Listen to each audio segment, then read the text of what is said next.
The hard-working beetles toil diligently every day, but the lazy poisonous ants steal the achievements of their labor, all because they possess a toxin that weakens their enemies.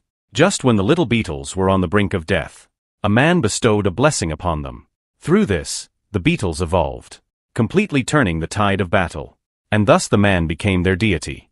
But what he didn't know, these seemingly insignificant little beetles were actually beings that even high-ranked hunters feared, because their true size was as large as trucks, and their shells possessed absolute defense.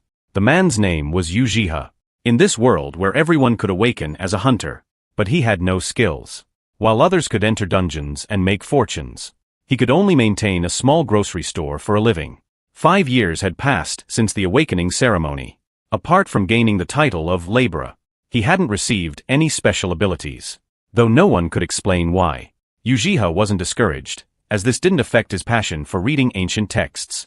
And today, the gears of his fate began to turn silently. Ujiha don't know why he's so sleepy tonight, and dozed off without realizing. Meanwhile, the book in his hands emitted a faint glow. When he opened his eyes again, he found himself in a forest. He was very confused about this, as he remembered being in his grocery store. But why did pinching himself feel so real? So he tried opening a window, and surprisingly it worked just like in the real world. At this moment he felt very strange, as the vast forest was eerily quiet. When he looked up, he discovered some plants he had never seen before. As he went forward to examine them, his information panel popped up. Ether herb can reduce the gravitational consumption of all skills to 0 for 10 seconds. Seeing this, Ujiha was extremely shocked. The ability to reduce consumption to 0 was unheard of. Ether was like a fuel in some ways, and its usage depended on the skill's strength. Ujiha was interested in the herb, but he didn't have test tubes or collectors. Coming back to his senses, he noticed a withered tree nearby. Looking at the few remaining leaves, Ujiha knew if he didn't water the tree, it wouldn't survive much longer. After searching, Ujiha fortunately found a spring nearby. Hope it can survive strongly. Then a dialogue box prompted, "You've gained Plant Affinity Level 1 skill and obtained the Blessing skill." This confused Ujiha greatly, because this was the first time such a thing had happened in 5 years, and he had merely watered a plant. Meanwhile, the withered tree before him slowly dissipated. The next instant he was back in his grocery store. Was it just a dream? Just as he was feeling disappointed, he noticed his hands were covered in soil. So it wasn't a dream after all. If I fall asleep again, will I return to that forest? So Ujiha decided to try once more. And things turned out exactly as he imagined. He indeed appeared in the same forest from before. He never would have believed that sleeping could take him into a dungeon.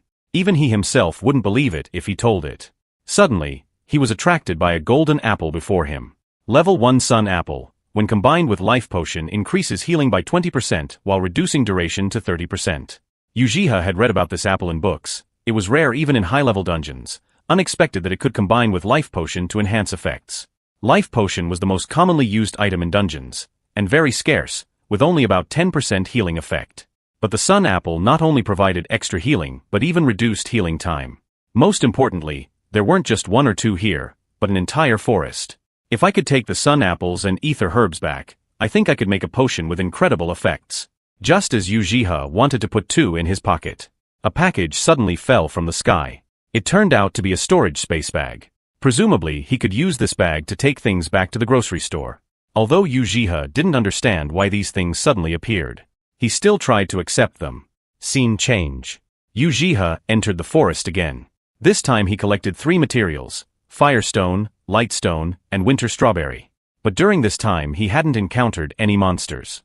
This made him very curious about the location of this place. Just then he heard a faint sound from afar. Though the sound was weak, he was certain he hadn't misheard. Soon he discovered a small beetle, Cladron, a mythical grade monster resembling a scarab beetle with a size as large as a car. But why was the one before him so small? Meanwhile, Ujiha also discovered there was a barrier he couldn't cross. He was very curious about where they were hurrying to. But when he saw the demon ants he was startled. He had read about devil ants in books before. These were extremely dangerous monsters, because killing one would bring 10 more. And they would keep appearing endlessly. Plus they used poison, so they were more dangerous than abomination monsters. But the book said they were truck-sized, yet now these 2 types of monsters clearly didn't match. Meanwhile, the Cladron gradually fell behind under the toxin's erosion. If this continued, they would eventually fail. At this moment Ujiha was curious why they were fighting so desperately, unwilling to leave even in the face of death. How can I help them? Then an information box suddenly appeared. Your war between your Cladron and demon ants has begun. Do you want to help your legion? Ujiha hadn't expected he could intervene, though he was curious why it showed his Cladron.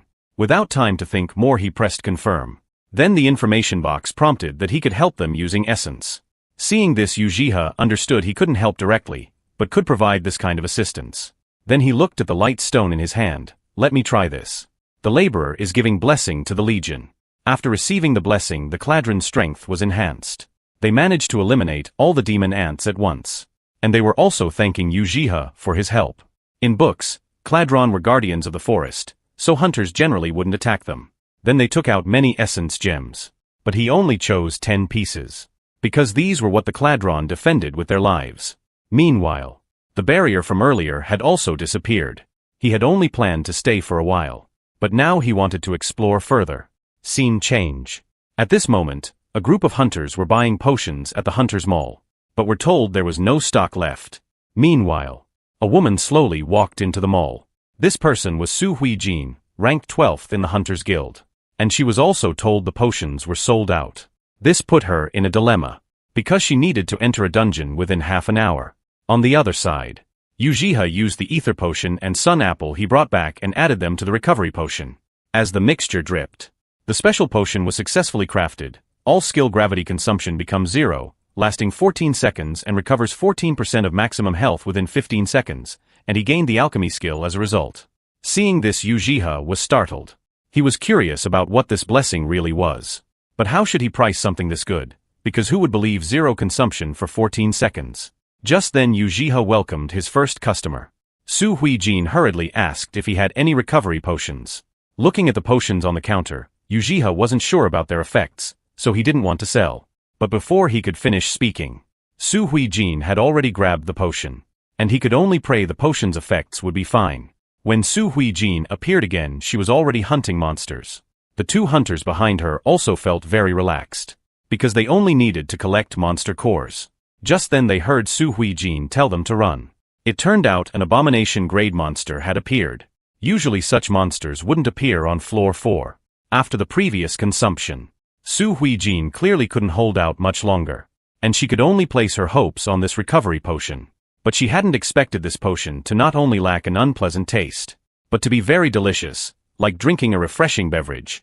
At this moment she felt filled with power. Then she activated her skill sword dance. With a flash of sword light, the monster lost its strength.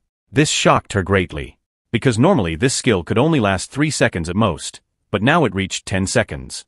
It must all be because of that potion. Soon she found Ujiha again, and asked him where his potions came from. So Ujiha took out a sun apple. It was all thanks to this. Ujiha knew he had to keep secret about being able to enter the forest, otherwise it would bring unnecessary trouble. Just then, Su Huijin noticed the potions behind him. She was very curious about them.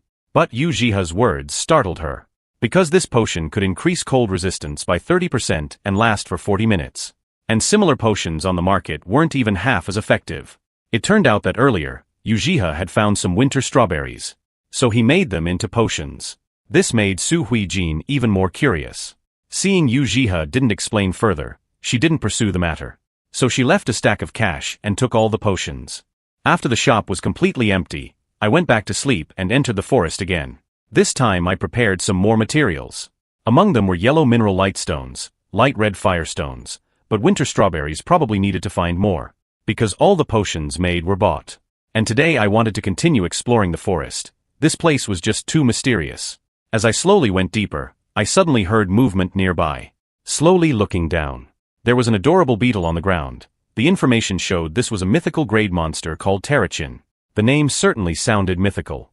But the information seemed to have some discrepancies, because their size was really quite small. Although curious where these Terrachin were going, there was now a wall separating me from them.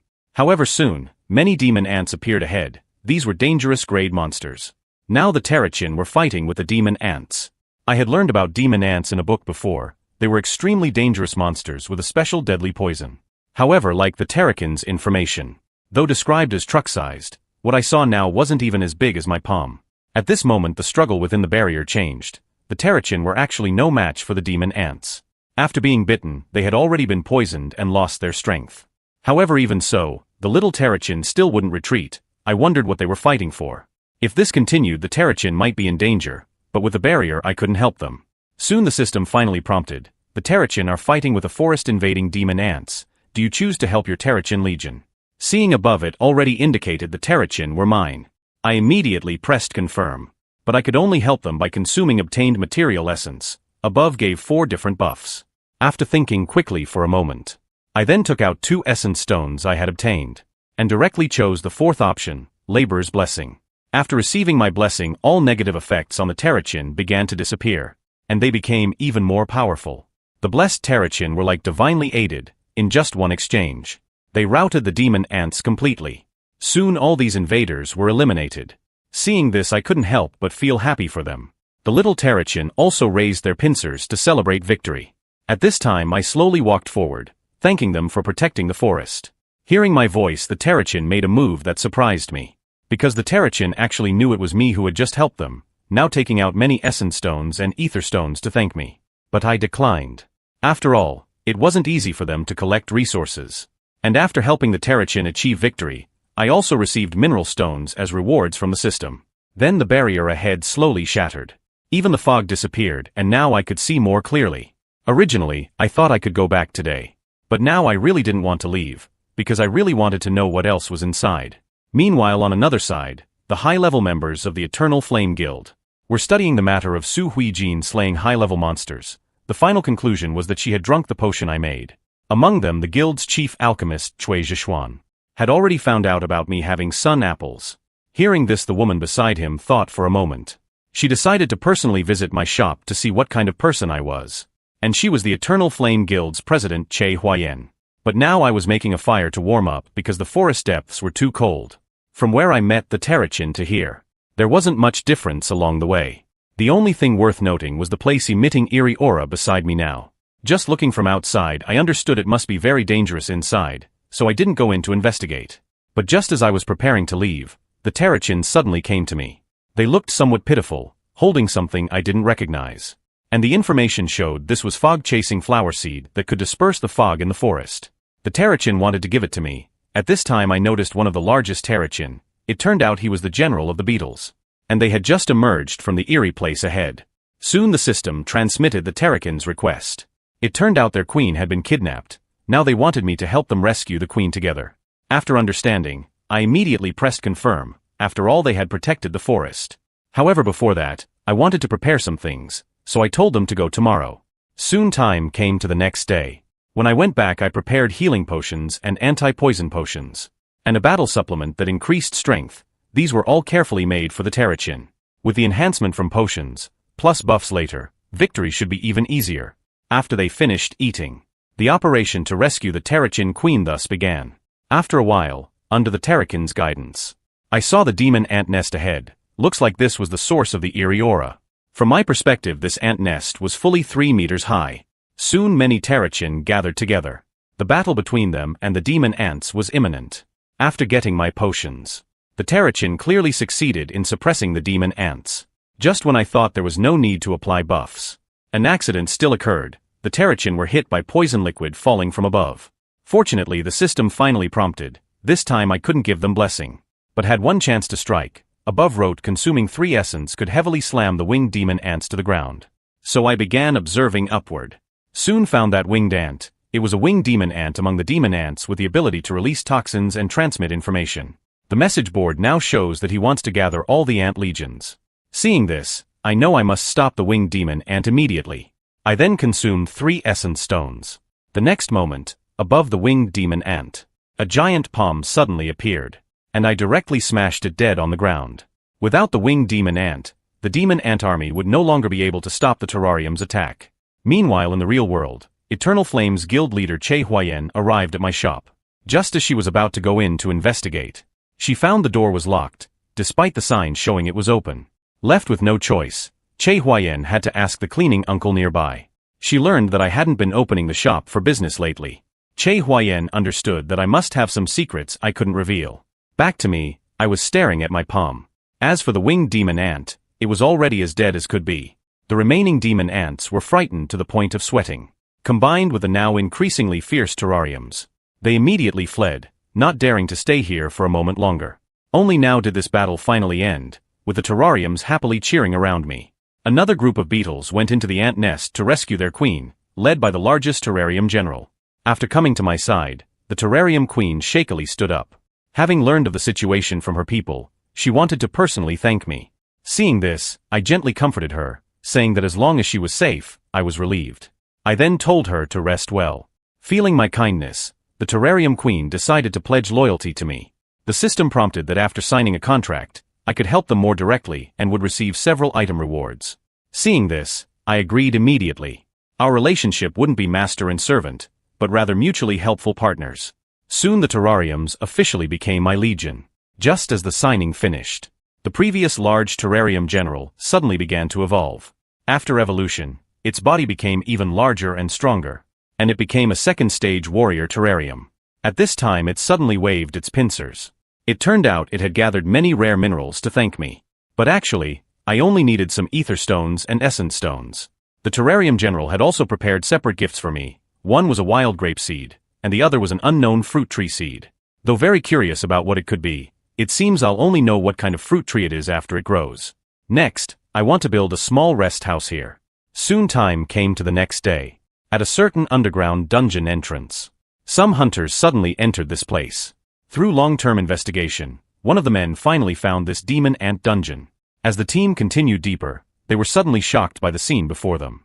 Because ahead was a huge ant nest, but there wasn't a single demon ant inside. A teammate suggested the place might have been cleared out, but the man said if a dungeon is cleared, it won't open again. But as everyone investigated, there really wasn't a single ant in the nest. The man was very skeptical about this, so they continued searching forward. However soon, the man suddenly noticed something beneath his feet. Because where they stood actually had a giant handprint. This sight scared the hunters trembling.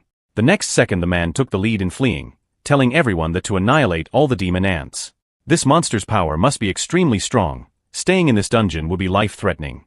Hearing this, the teammates all reacted, then everyone quickly retreated, while also needing to report this to the Hunters Association. And this news quickly swept through the entire hunting world. The man before us was named Jin Shu, heir to a top corporation. Based on the images from the computer, he suspected the monster that left the handprint may have reached mythical level. This also meant another destruction-level supermonster had appeared in the hunting world. Different from the man's worries. As the real culprit, I had already returned to the shop selling goods. The day after I helped the terrariums and came back, I received a message from the girl. This sister was H country's only paper arts hunter. Her name was Soon Young, and like me she loved reading books, so we became good friends. Today she also brought breakfast for me. After thanking me, Soon Young took out the book. This was a book returned to their shop because it had no words at all, and couldn't be written on with pens. Soon Young felt it would be suitable to decorate my shop, so she gave it to me. But the moment I received it, suddenly a message appeared in my mind. It turned out this was an infinite magic book. To write anything on it required a thunderbird's feather and some ink. From Sister Soon Young's words, I understood she probably hadn't received the prompt. Seeing my contemplative look, Soon Young thought I didn't like it. But hearing me say I really liked this gift, she immediately became very happy. After saying goodbye to Soon Young and coming to the shop, I tried but indeed no marks could be left. Although I knew a bit about Thunderbird news, but for a weakling like me to obtain its feathers would be no different from suicide. Just as I was thinking this book could only be decoration, it suddenly emitted a green light like from forests. Next I received a skill and profession characteristic. Getting related characteristics at this time, I thought it couldn't be coincidental. Then I tried writing again. Indeed, I really could leave marks on the magic book. But even after writing words, nothing special seemed to happen. It seems I must obtain the Thunderbird's feather to investigate further. Just as I thought this point, a strange feeling suddenly emerged from outside the shop. So I quickly went to check, and this look really startled me. Because the dungeon entrance actually appeared at my shop door. And the message prompted this dungeon's difficulty was 0, and only opened for me with the task of obtaining a Thunderbird's feather. Thinking it had no difficulty, I then prepared my things and entered. The scenery in this dungeon was absolutely excellent. Completely unlike where Thunderbirds would live. But the next second I heard a cry. At this moment, a huge Thunderbird actually appeared above me like this. Its body was as big as a building. Wanting to pluck feathers from the Thunderbird I felt would be as difficult as climbing to heaven. because just standing below, I was blown by winds that made me unable to open my eyes. But strangely, the Thunderbird didn't attack, but actively dropped some feathers then left. This was easy to the extreme, no wonder it prompted zero difficulty. Now I had the feathers, all that was missing was ink. But I quickly thought of a solution, so after exiting the dungeon, I came to the dream forest. Now the terrarium general had already found me ink. This was green grass extract. Even I hadn't expected he would find it so quickly, and getting my praise and thanks, the terrarium general appeared very happy. At this moment preparations were complete. It was time to uncover the true secret of infinite magic. Just as I used the pen made from Thunderbird feather to touch the page, many mysterious golden words suddenly appeared around me. They shone together, finally all drilling into the great tree ahead. Next, ancient runes suddenly appeared on the tree. I had once obtained an ancient book in a dungeon that introduced runes. Legend says the world tree possessed 4 spells, which it taught to some ancient tribes. These 4 spells were creation and harmony, plus change and destruction. However, the 4 spells were extremely difficult to master. Finally, someone researched and developed runes, which made the spells easier to grasp. Now I understand, only meeting the writing conditions of infinite magic would make the runes appear, but why they were carved on the great tree left me very puzzled. And this tree was exactly the sapling I had planted before. Its growth speed had startled me at first. Thinking about these circumstances made me suspect it was the world tree. But since I didn't know if these runes would disappear, I stopped thinking and took up the pen to record them in the book. To my surprise, even though it was my first time seeing runes, their meaning appeared clearly in my mind. This was the rune of destruction, possessing the power to burn all things in the world. After I finished recording, the message promptly indicated. It had transformed into a scroll that could increase rune magic's destructive power. Since it was a scroll, I then tore that page down and rolled it up with cloth strips, creating a scroll inscribed with ancient runes. Just as I was preparing to write more, the place that was just torn suddenly restored itself, so this was why it was called the Infinite Magic Book. As long as I had enough ink, I could have unlimited rune scrolls. But I'm not a magician, so I couldn't experiment with the scroll's specific effects. When I returned to the shop, a red-haired woman quickly walked in through the back door. Seeing me for the first time, Che Huayen complained. Because she had come looking for me many days, coincidentally every time I hadn't opened the shop. Hearing her words, I also apologized very sincerely. Recently there had indeed been many things. After brief communication, Che Huayen understood I really was just an ordinary hunter. But her purpose was only the things I created. After calming down, Che Huayen told me not to mind. She was just complaining casually. Next she handed over her business card, while also introducing herself. Hearing Che Huayen ask about the potions I sold, so I introduced her to the Sun Apple Potion and the Winter Strawberry Potion's effects. Thinking how she had searched for many days, I said I would give Che Huayen some potions. But just as I walked to the storage place, I showed an embarrassed expression. I had no choice but to apologize to Che Huayen again, because my potions were already sold out. Recently I had been busy with the terrariums and magic book matters. I really forgot about my work. At this time I told her she could only come back tomorrow. I would have the potions prepared then. Hearing this, Che Huayen was very disappointed. She had originally wanted to buy them to try in the dungeon later. Just as Che Huayen was about to leave, I hurriedly asked if she was a fire magician. Getting an affirmative answer, I handed over the rune scroll I had just made. Then told Che Huayen this was a fire scroll I created, giving it to her as an apology. Seeing this, Che Huayen didn't refuse and used it in front of me, because she was about to enter a dungeon. Then Che Huayen made an appointment to meet tomorrow, and turned to leave. But looking at her back I found something strange. Because Che Huayen's wand was now very radiant, completely different from when she came. Soon Che Huayen directly entered the spider dungeon. She and the guild members planned to completely clear it today. However, after just killing some monsters, Che Huayen felt her power had increased many times. The wand in her hand was also very different from usual. Just as she was distracted, the teammate beside her hurriedly reminded Che Huayen to be careful. Reacting in time, she dodged the spider's poison. Although she wasn't injured, the number of spiders ahead was completely different from the intelligence reports. Due to the large numbers, the teammate beside her suggested the guild leader retreat first. However, Che Huayen told her not to worry, because she could feel powerful energy surging within her. Now she could completely annihilate these spiders. Then she told her teammates to back far away.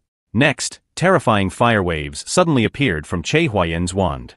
The next second powerful fire magic frantically burned all the spiders. In just an instant, the originally numerous monsters all turned to ashes. The teammates beside her were all happy for her. But Che Huayen was very shocked, because her power shouldn't be this strong. However, soon Che Huayan finally remembered. Could it be the effect of using that scroll earlier? When morning came, Che Huayan arrived as promised. But this time she didn't come alone. Upon seeing me, Che Huayan said the potion matter could wait, then wanted to discuss something with me. She even took out a large box of cash. It turned out she came for yesterday's scroll. Che Huayan said that scroll had reached S rank. Getting such a precious item for free, she didn't want to take such advantage. Although very grateful for her sincerity, I refused Che Huayan. No matter what, that scroll was given as my apology. There was no reason to take money. Moreover, I had intended for Che Huayan to test it. My kindness made her very troubled. So Che Huayan reminded me that if my abilities spread throughout the hunting world, I would face great danger. So she wanted me to understand not to be so kind to unfamiliar hunters. At the same time she extended an invitation. Che Huayan wanted me to join her Eternal Flame Guild. Because people in Eternal Flame wouldn't harm me, and could provide better protection. But today was only to show they could provide sufficient compensation. To this I said it wasn't necessary. I knew Eternal Flame's reputation. It was the guild with the best benefits among hunters. At this time Che Huayan also introduced her companion, Chief Alchemist Choi Chulhayan. If I joined the guild I could research and create various potions with them. And Che Huayan would give me real high-level authority. I was very grateful for her regard, but in the end I still refused. This made Che Huayan very puzzled. However, in my view, precisely because their guild was too excellent, it wasn't very suitable for a low-level hunter like me to join. Then I also told them the truth about these potions and scrolls. I was very clear that it was just luck. These abilities might disappear one day. And I really liked it here, reluctant to leave the shop. Seeing this, Che Huayan wanted to continue speaking. But Choi Chulhayan beside her stopped the guild leader. He said they should respect my thoughts. After thinking for a moment, Che Huayan let it go, but she would still come to buy potions and scrolls in the future, while telling me to be careful from now on. I thanked Che Huayan for the reminder. Fortunately, in my shop there was a type of plant. It would give advance warning when danger approached. But after Che Huayan and the others left, I decided to finish selling the prepared potions, then rest in the dream forest for a while. In reality, nearly all the coasts were occupied by monsters. But in the dream forest, there were still beautiful straits. In the following days, I spent almost all my time in the dream forest. Although I thought it would be a very peaceful life, I still encountered unusual things. Because I inadvertently picked up a small white cat. Just several hours ago today, I was still resting in a seaside cave. But soon I heard what sounded like a cat's cry. Although very faint, I still heard its pain. Quickly returning to the nearby forest, the terrarium general appeared above me. It turned out he wanted to lead me to the destination. After a while, I found a creature lying on the ground. Its appearance wasn't like a cat, but rather similar to a white tiger. The data showed its name was Arctus. The small white cat situation was very bad. Under severe injuries it seemed it hadn't eaten for a long time. At this time the terrarium general suddenly patted me. Only to see the terrariums had brought 2 fresh fish. When discovering the small white cat, the terrarium general had them prepare food. Before I came, it turned out the terrariums were taking care of Arctus. Seeing this I couldn't help feeling proud of them. Truly the warmest little partners. Back to the present, after drinking recovery potion and happily eating grilled fish, Arctus fell asleep. Although I hadn't explored much of the dream forest's area, this was the first time encountering an animal like Arctus. The data didn't write what level it was, seeming to be just an ordinary animal. Then I gently stroked the small white cat. Unexpectedly, the next second Arctus woke up. Seeing this I hurriedly apologized, thinking I had disturbed its rest. But soon the little white tiger surprised me. Because it actively let me pet its head, this appearance was simply unbearably cute. Next I couldn't help hugging Arctus and spinning around. Just like this I obtained a very cute small white cat. And looking at its appearance it had nowhere else to go. So I decided to try taking Arctus out. The result was as I had thought. I could take creatures from the dream forest with me. And Arctus received a lot of welcome from hunters in the shop. Everyone was very curious how I obtained my pet. Hearing this, I explained it was brought from a dungeon. But except for me who could touch Arctus. When others wanted to pet it, Arctus was very resistant. Although regrettable, there was nothing that could be done. We could only see if it would change after spending more time together.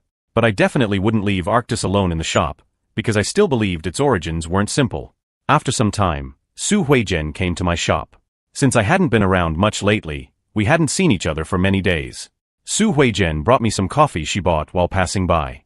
But just as she approached the counter, she discovered the small white cat beneath me. Then she was startled.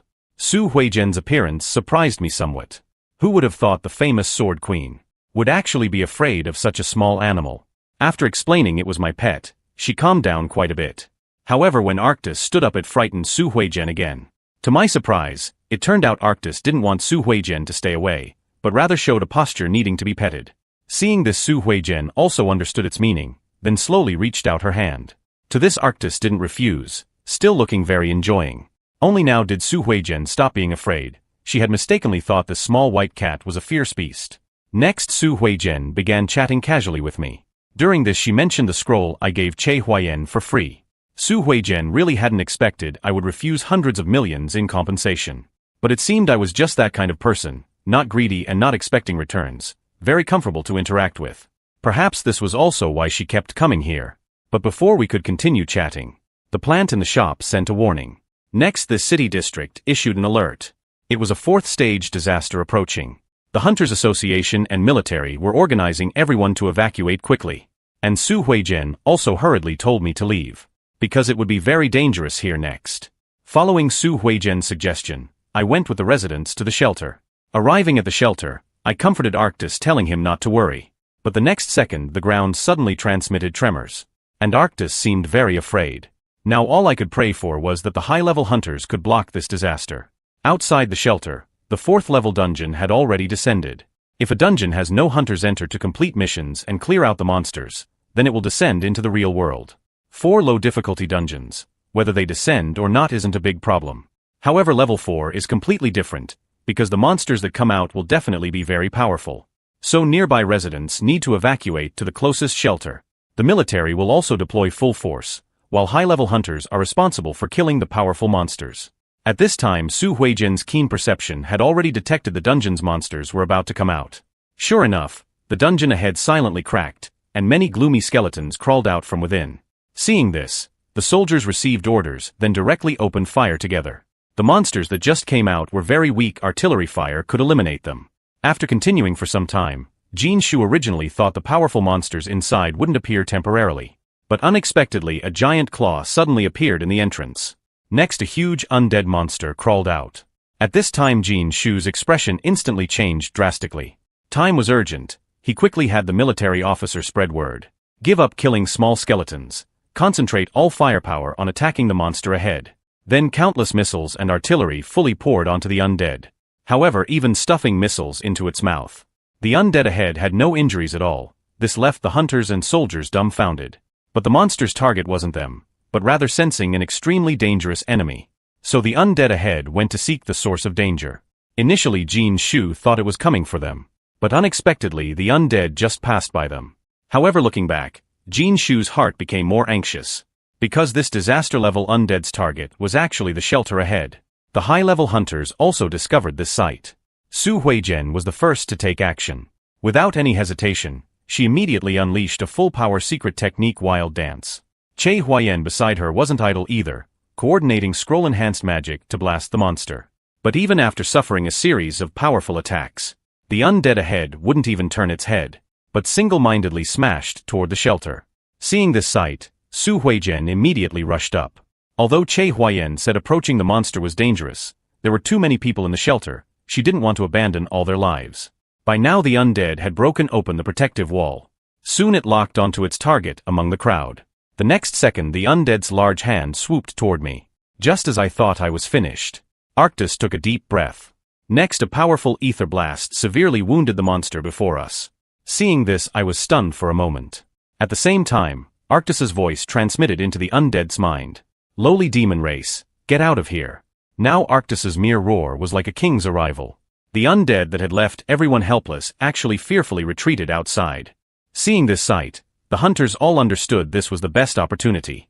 Although they didn't know how that powerful ether wave happened, what was certain was this undead no longer had the ability to fight back.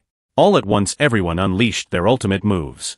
Unlike before, the undead no longer ignored their attacks, but suffered fatal damage. Unable to hold on, it was thus killed by everyone's combined effort. Su Huijian, who had depleted her ether, could barely stand now. Slowly looking toward the shelter, she discovered I was actually right before her eyes. And there were intense ether waves all around. After the crisis was resolved and people evacuated, Su Huizhen detected that the ether waves that injured the undead had disappeared. Meanwhile, I returned to the shop with Arctis. As I had initially suspected, Arctis's background wasn't simple. It should be a monster that surpassed even the terrariums. But at this time I thought of the undead's appearance and felt I should record its information. However, to my surprise, information about such monsters. I just needed to record it in the Infinite Magic Book, and it would synchronize to the Monster Encyclopedia. At the same time, Jin Shu also noticed the content above. The reason he was surprised was because this Monster Encyclopedia had appeared long ago, but no one could add content to it, so the Hunter Encyclopedia was derived later. Sometime later, hunters and military were having a meeting discussing the ether waves that occurred in the shelter. Everyone agreed there must have been someone in the shelter who could injure and repel the monster. Su Huizhen said that person must be very special. Plus, through Che Huayan's inquiries, some residents had heard cat cries at the time. Combining these points, Su Huizhen mentioned my situation, because I happened to have a white cat that looked like a snow leopard. Understanding this, they then came to my shop as a group. All three had clear targets. They wanted to see Arctis. Seeing their anxious looks, Arctis was somewhat puzzled.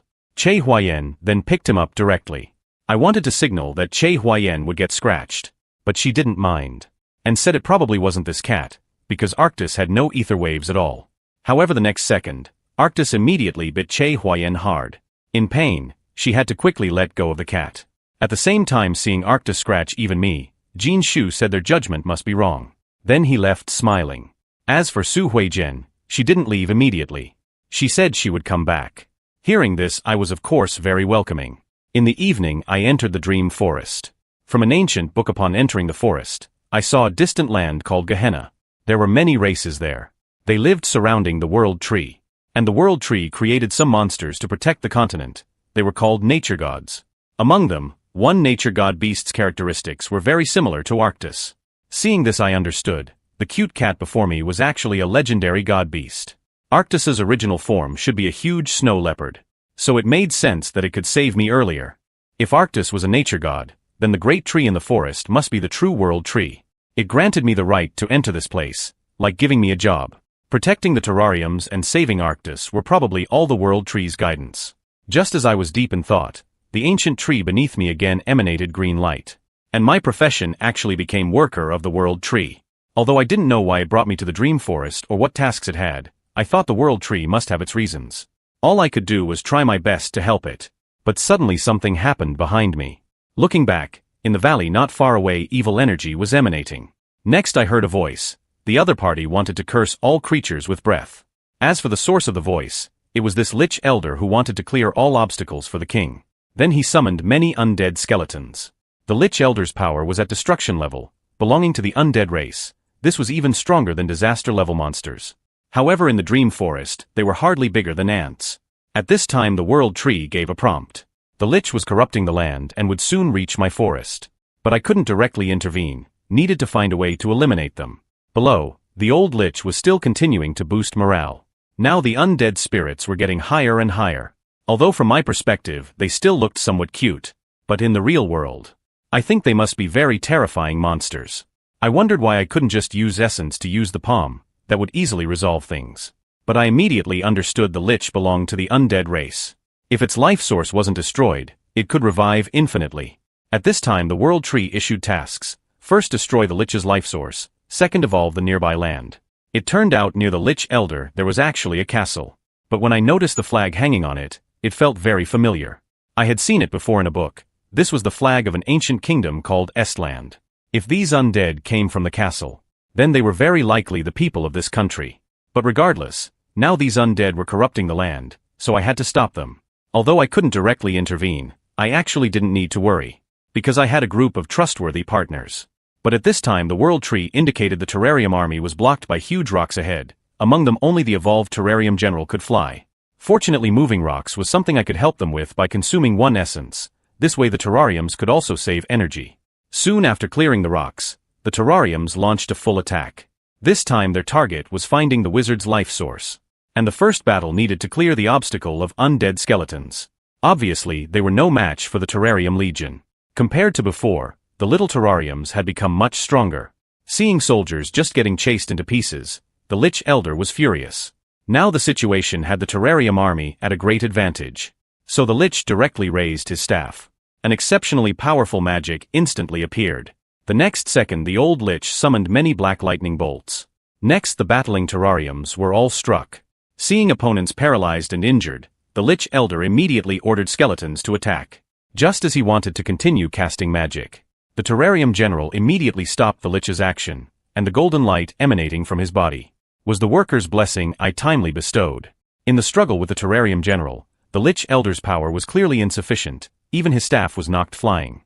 Taking advantage, the Terrarium General instantly pinned him to the ground.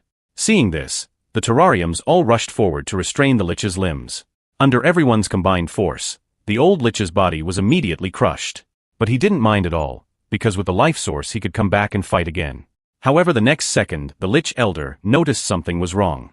Because terrariums had already found his life source. But to destroy it required purifying the Terrarium General.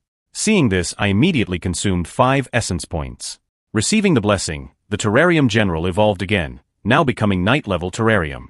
Next the Terrarium General quickly headed toward the castle. After breaking through the wall with one strike, he saw the life source beside his companion. Sensing mortal danger, the Lich began screaming frantically. Unfortunately, the Terrarium General had already smashed the box directly. Without the life source, the Lich Elder slowly dissipated like ashes, along with the soldiers he summoned. The Terrarium army won this battle perfectly. I was happy for their bravery. After finishing looting, the little terrariums even offered the treasures to me. Although I still didn't need them, I couldn't help praising them, and the terrariums even became shy. At this time the Terrarium General walked over holding a large box. Then I opened it. Inside was actually a royal sword symbolizing the Estland royal family. It seemed its owner had long since died. So I packed it into my backpack to research later. As for next, there was one final task. That was purifying the land. I and the terrariums put the polluted soil into pots. Next, bringing it into the forest would allow purification. However, after returning, the Terrarium General handed up the ink. It turned out the World Tree had given a new rune. This was the Purification Rune possessing Harmony spell power. Just as I was writing the spell in the Infinite Magic Book, Arctis suddenly jumped onto me to play. But while we two were playing, the Terrarium General secretly tore off the evolution scroll. Neither I nor Arctis discovered this. Getting the item, the Terrarium General was very happy. When I and Arctis got up, we found he had gone somewhere unknown. Sometime later, this was H country's Tianwang Peak mountain range. But within it was a peak called Z Mountain that had been occupied by Liches many years ago. The originally good land had also suffered pollution. Today the old Lich was directing subordinates to patrol the mountains as usual, but he suddenly felt disturbance behind him. The next second the Terrarium General actually walked out from the dungeon passage. Now his body was immensely huge, completely different from in the forest. Seeing this unfamiliar visitor, the old Lich didn't understand the situation for a moment. But he still recognized the aura on the terrarium's body, then understood the Terrarium General was sent by the World Tree. Just as they wanted to attack, the Terrarium General struck first, one violent headbutt smashing down. Countless skeletons shattered in an instant. Seeing this, the old Lich was very angry, then like the Lich in the Dream Forest released black lightning. But the Terrarium General's suffering appearance was fake, because this bit of attack was just tickling to him. Seeing magic having no effect at all, the Lich was instantly dumbfounded. Following the Terrarium General's command, countless terrarium legions swarmed forth. They would clear out the pollution in this place. A while later, I was still in the shop petting the cat, when Soon Young suddenly rushed in. Then she hurriedly turned on the TV to let me watch the report. It turned out the military had detected that all Liches at Tianwang Peak's Z Mountain had been eliminated, and those polluted lands had actually returned to normal. Meanwhile, someone nearby had photographed a mysterious monster never seen before. Seeing this, I kept thinking, could this be the Terrarium General? In another place at the Hunters Association, Jin Shu speculated it wasn't a destruction-level monster, but had reached the legendary mythical level. As for me, after seeing Soon Young off, I quickly returned to the Dream Forest. By now the terrariums had also returned. I gathered them over wanting to confirm the information. But the terrariums mistakenly thought they had done something wrong. Now becoming very nervous and uneasy. After telling them my purpose, I asked if it was the Terrarium General who tore off the scroll, and about what happened outside. But unexpectedly, instead of answering, he actually turned and fled in panic. But soon the terrariums returned carrying many rare items. It turned out they were afraid I would be angry, so brought collected spoils to apologize. With no choice, I indicated they hadn't done anything wrong. I just wanted to know if it was him who eliminated the Lich Elder in the human world. Hearing this, the Terrarium General nodded somewhat uneasily. Seeing this, I went forward to comfort him, then praised them for doing very well, clearing out those undead who had occupied the mountains for so long.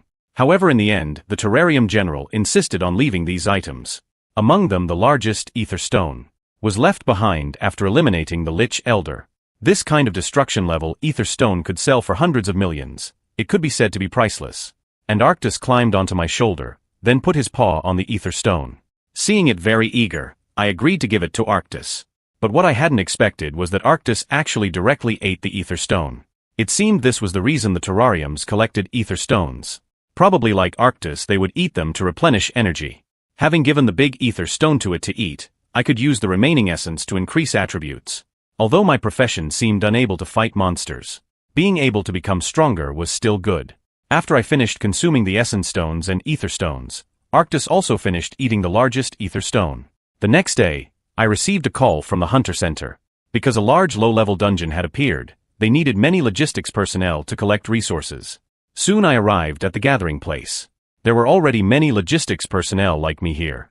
And there was long unseen friend Wang Hao. Today there were very many people. Whether me or him, we had never seen such a large operation. Wang Hao was looking forward to what could be harvested today. He said those powerful hunters would always have things they couldn't handle. While I noticed someone approaching ahead. Unexpectedly, Su Huizhen would also join this kind of very low-level dungeon. Everyone was praising her beauty. As for Su Huizhen, she now also saw me ahead. Then Su Huizhen quickly walked up to greet me, asking if I was going in to collect resources, considering there might be danger inside. Su Huizhen shyly indicated that perhaps she could help me, and if going in with her, I could move freely. Now the hunters beside were all dumbfounded. Among them, the person in charge immediately came forward to indicate that Su Huizhen and I could move separately, not needing to follow the main group. Seeing this, I didn't refuse. Su Huizhen said happily that we should set out now. After entering the dungeon, we started chatting casually. In dungeons like this, there would be many rare plants, but most hunters couldn't identify them. Next, Arctus in the bag couldn't hold it anymore, so I let him out. The moment she saw the kitten, Su Huizhen wanted to touch his paw. However, this time she was rejected by Arctus. Seeing Su Huizhen's sad expression, I explained that Arctus didn't like having his paws touched. At this moment, Arctus struggled to jump down. It seemed to really like this forest. Looking at the now much larger cat, Su Huizhen said the food she gave must have been good. I completely agreed with this. After all, just one wizard's ether stone was worth hundreds of millions. Seeing that Arctus seemed ready, Su Huizhen suggested we continue on. After letting Arctus out, we continued advancing deeper into the forest. Along the way, Su Huizhen mentioned the previous report. The Hunters Association, through researching ancient materials, learned that the last monster to appear was actually the mythical level Terrasin. Her words left me momentarily unsure how to respond.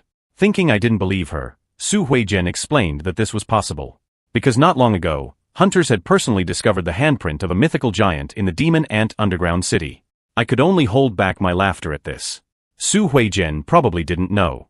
That powerful giant she spoke of was right beside her at this moment.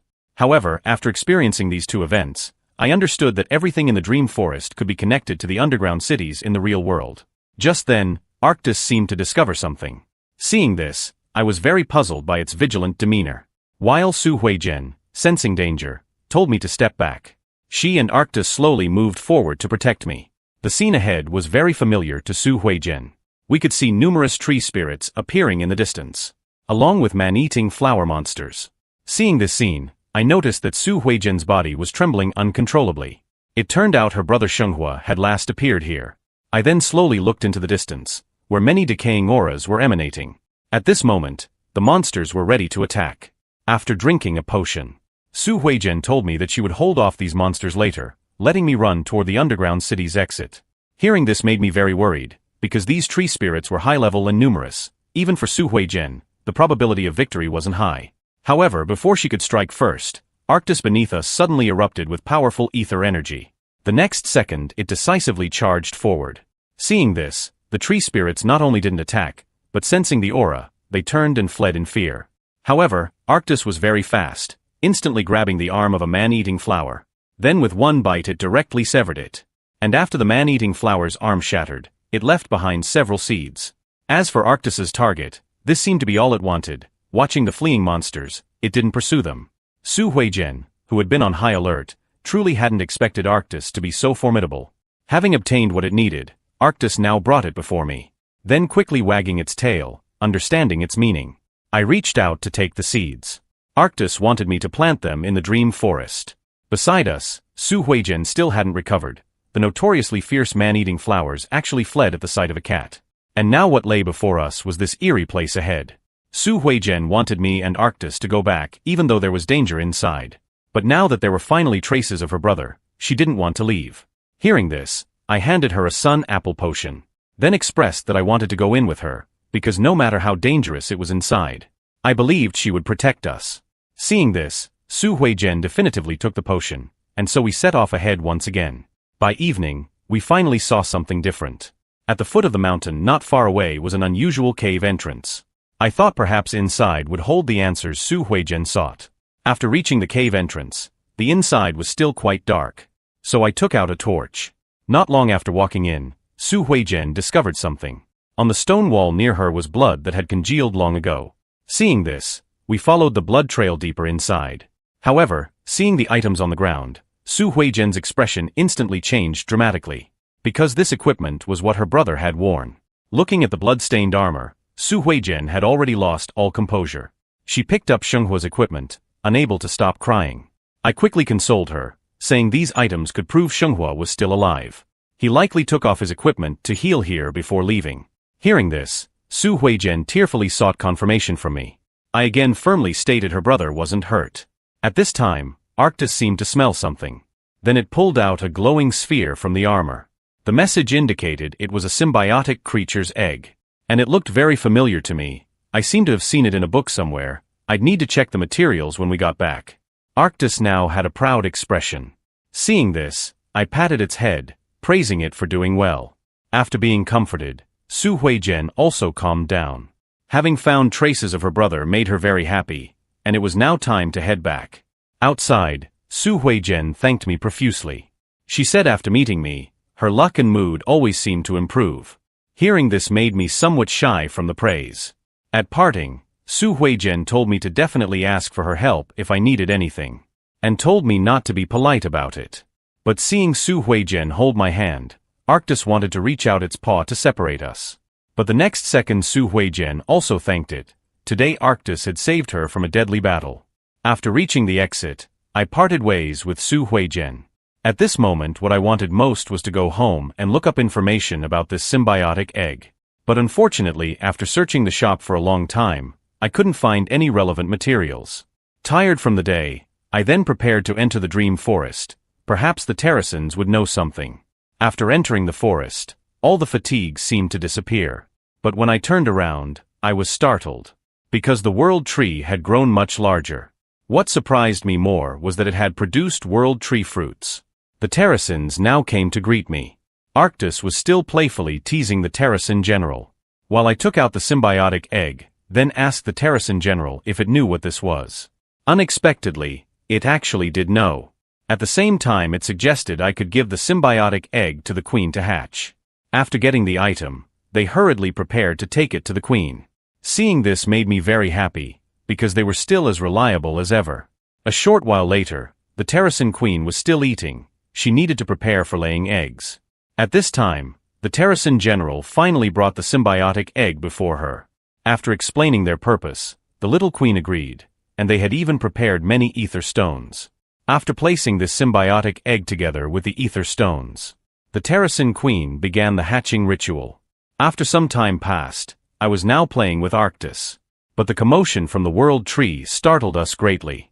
Since the Terracin general's evolution, they had all gained the ability to fly. But now the Terracins were all flying up to the top of the world tree. Then countless Terracins surrounded the world tree. And at their center was the creature hatched from the symbiotic egg. As the symbiotic butterfly released its energy, in an instant countless golden lights illuminated the world tree. The next second, the symbiotes in the dream forest were all awakened. They were key to repairing the world tree. After receiving nourishment from the symbiotes, the message indicated the world tree's restoration had begun. Seeing this, Arctis and I were both very happy. If the world tree could recover its health, it seemed the world would become much safer. Looking at the level 2 sun apple, I was very excited to see what better effects it could produce. The sales volume would surely increase greatly then. Now I roughly understood. Since awakening the laborer profession, my mission seemed to be restoring the world together with the world tree. At this time, Arctus called out to me. Understanding it was hungry, I began searching through my backpack. Then took out a fishing rod. Today I planned to fish again for Arctus to eat. After arriving at the nearby river, I cast out the fishing line. After waiting for a while, I finally successfully caught a big fish. Seeing this, Arctus and I were both very happy. However, just then information suddenly appeared before my eyes. This surprised me greatly, because before when coming to fish, the world tree wouldn't give detailed information.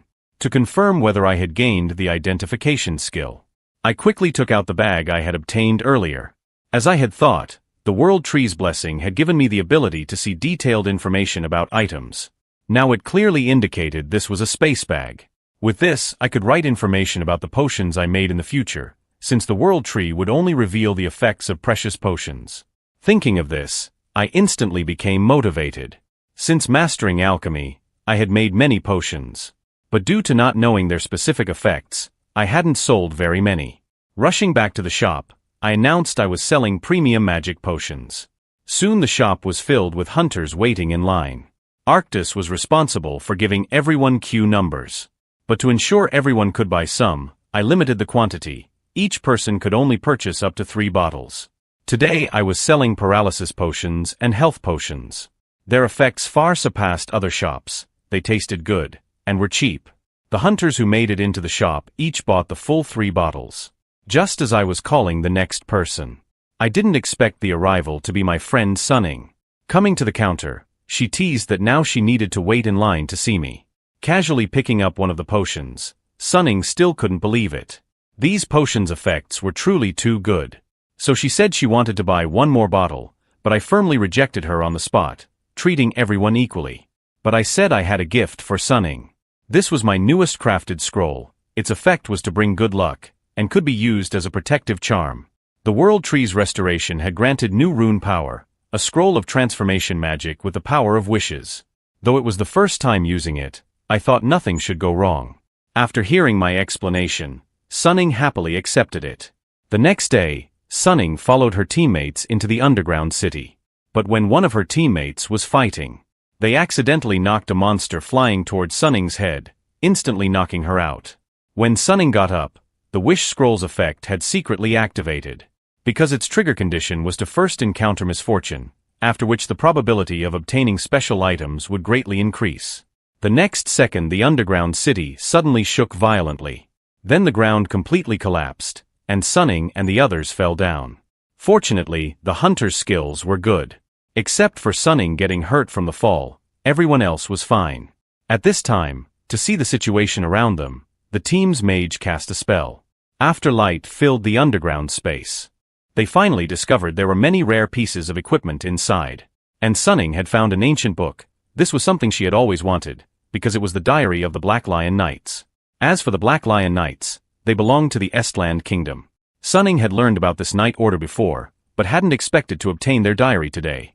However, just as they were taking the items and preparing to leave, unexpectedly the ground shook again. Countless rocks blocked the way, making it impossible for them to get out. Sunning was now in despair. But when she opened her eyes again, she found a gap had broken open in front of her, and outside was actually the real world. Meanwhile in the dream forest, I was still observing the worm-like monsters similar to those in the hunter world. It was thanks to their existence that the forest soil was so fertile. Now I was considering whether to plant something in the forest. Hearing this, Arctus quickly went to rummage through the bag, then brought over the seeds obtained earlier. It wanted me to plant the man-eating flower seeds right now, and even actively dug holes in the ground. Seeing this, I agreed. After all, Arctus had obtained the items, so I should follow its wishes. After planting the seeds, we returned to the shop. Just as I was wiping dirt off Arctus, I found Sunning pressed against the window looking at me angrily. Seeing this, I quickly opened the door for them. The moment she saw me, Sunning was very angry, because she felt I had lied about the good luck protective charm. When Sunning took out the scroll, I saw in the information that the scroll had already taken effect once. Hearing this, I could only try to calm Sunning, then let everyone go clean up in the shop. After a while, they finally recovered somewhat. Then I asked them what they had encountered. One of the team members answered me. They had actually entered the Black Lion Knight's storage vault. Beside me, Sunning said she had found something that would drive me crazy.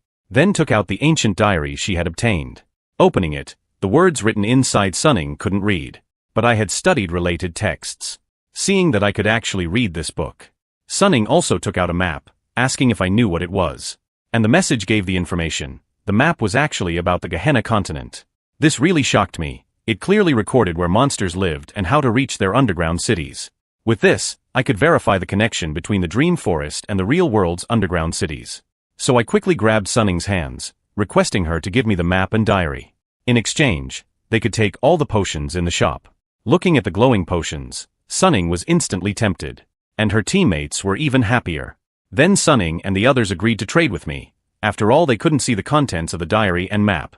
After parting with them, I thought I would now need to spend time decoding the Black Lion Knight's diary. Seeing Arctis was now somewhat sleepy, I took it back to the shop. This time I first checked the map. It had very clear markings of place names, terrain, and monsters that appeared, including records of the liches at Mount G, and the forest I had gone to with Su Huijian was near a place called Mount Apito. If there was a complete map, we could identify the exact coordinates of that underground city. But suddenly I thought, perhaps the Terrasen General would know something. Plus I was tired now, so I went to sleep. Soon after, I came again to the side of the World Tree, but the Terrasens didn't seem to be nearby. Just then, the plants in the Dream Forest cottage made a sound. A powerful monster had appeared. Slowly looking back, sure enough there was an evil aura ahead, and the Terrasens had already gathered around the monster. I recognized it as a Cyclops, a destruction-level monster far surpassing the liches. In the hunter world, aside from its size and appearance, nothing else was recorded. Moreover, the Cyclops had never appeared in H country before. For such powerful monsters, I thought Arctis would help, but it just shook its head. The World Tree didn't give any hints either. It seemed to think the Terrasens could handle this themselves. So I took out the Infinite Magic Book, preparing to collect information about the Cyclops during this battle.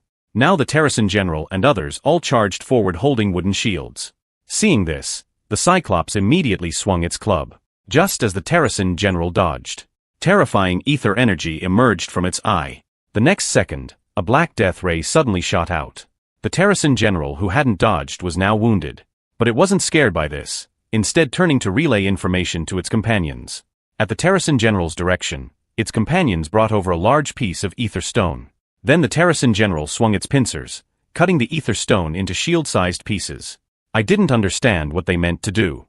At this time the Cyclops released another black wave. Just as I was worried for the Terrasens, an unexpected scene occurred. The Cyclops' attack was actually reflected by the ether stone shields. The next second it even destroyed the Cyclops' arm. Seeing this, I quickly recorded it. If a Cyclops' underground city appeared, this information could help hunters win easily. Now the outcome was decided, and the Terrasen General immediately summoned all soldiers to attack together. The Cyclops now wanted to escape, but it was too late. Under the Terrasen General's assault, its legs were gradually cut off piece by piece.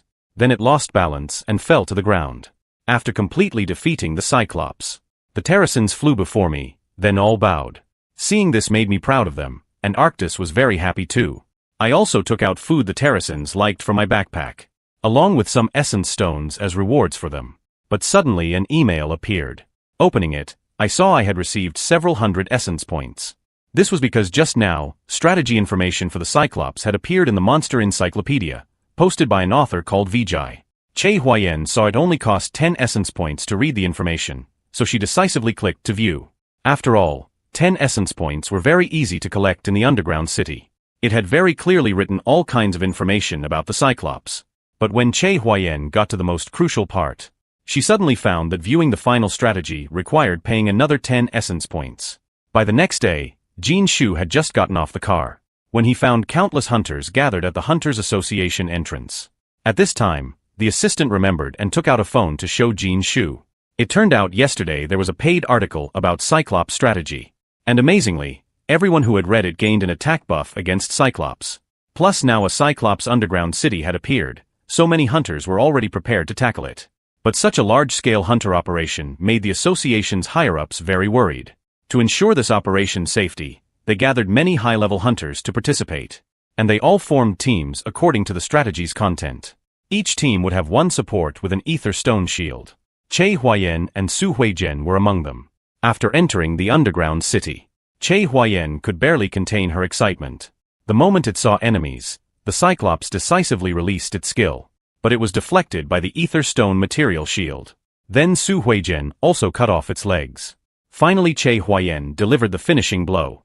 The monster that originally could have left hunters helpless was so easily defeated. This battle was broadcast in real time, and I watched it in the shop. After this experience, I had an initial idea in mind. Later when the Terracins repelled monsters, I would record the key processes with magic. This could not only help hunters but also gain lots of essence points, undoubtedly a win-win solution. Just then the shop's plants gave a warning. Thinking a new monster had appeared in the dream forest, I became quite excited.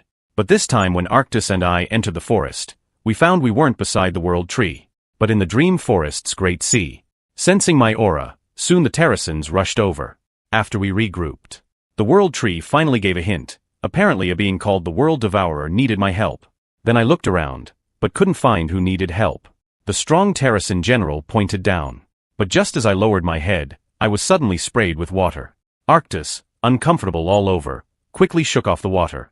And now I also realized. It turned out the World Devourer was under our feet. This was a huge yellow goldfish. After sending us to shore, now I sensed its energy was weakening. Following the World Devourer's wishes, I took out many essence stones, then threw them all into its mouth. After absorbing them, light radiated from the World Devourer's body. It even called out comfortably in a loud voice. Arctis and I quickly covered our ears.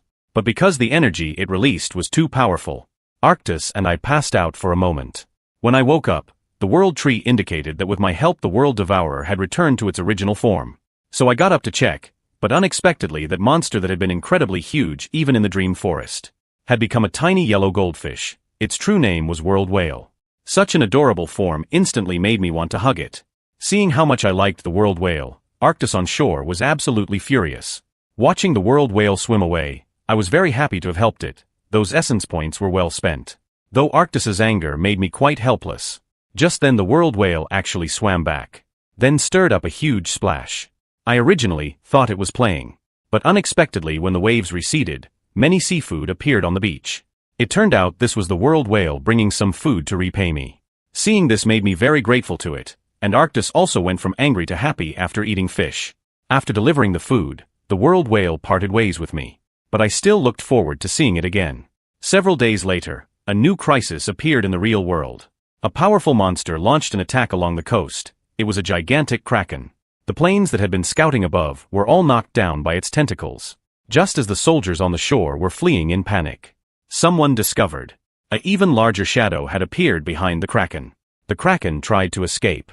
However, the World Whale merely opened its mouth and immediately swallowed it into its belly. As Jin Shu watched the World Whale slowly swim away, he and his assistant were both struck silent. Because they recognized the World Whale as this demigod-level monster, which once had a contract with the first awakened hunter. So there were records in related books. Even though the information was very blurry, they could still recognize its size and appearance. However, the World Whale had disappeared for many years, and no one knew why it suddenly appeared. Several days later, I was now studying materials with Sunning. She had found many books about Estland. Then I handed Sunning a map.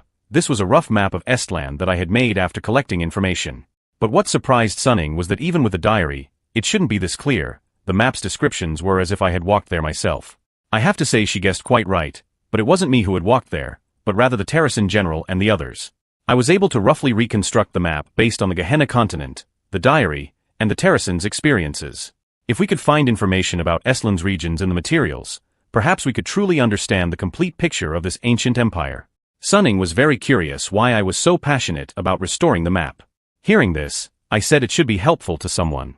I guessed that Su Huizhen's brother must be alive somewhere in the Gehenna continent. If we could complete the map, we could find him through the connections between underground cities. Seeing this, Sunning's face was full of gossip, saying that person must be a girl. Just then Sunning stood up preparing to leave. Their small team would set out early tomorrow.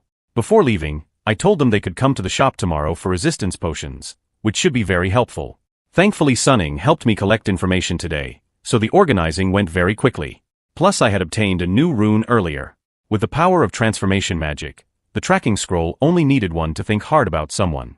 The tracking scroll's power would begin searching for that person's traces. Sure enough, when I thought about Su Huizhen, I could sense her aura through the scroll, and even roughly know her location.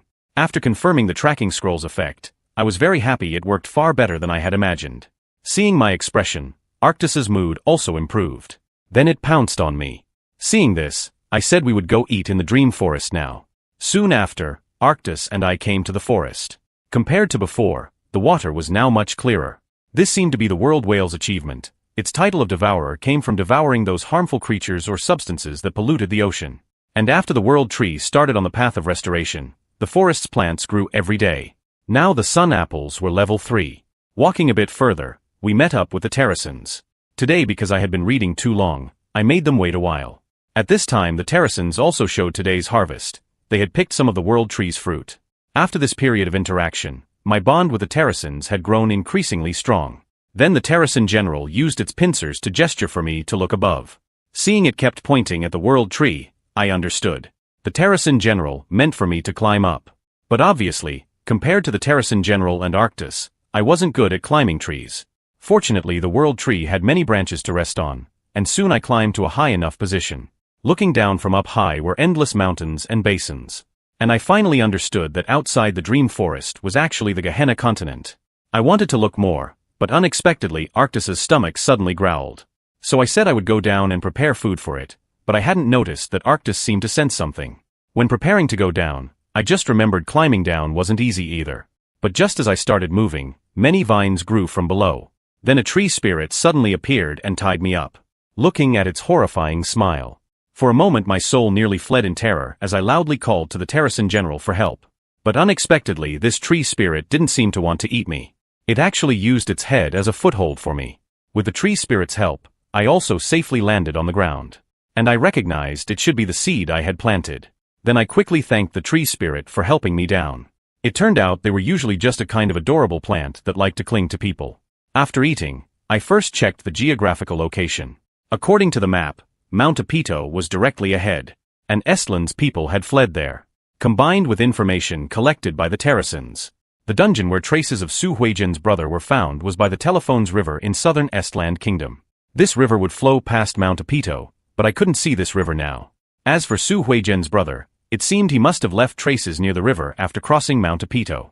It appeared we could only go around this mountain. However, I simply couldn't continue forward, because the world tree hadn't yet given me access. So I left the task of continuing exploration to the Terracins to resolve. Given the task, they immediately prepared to set out.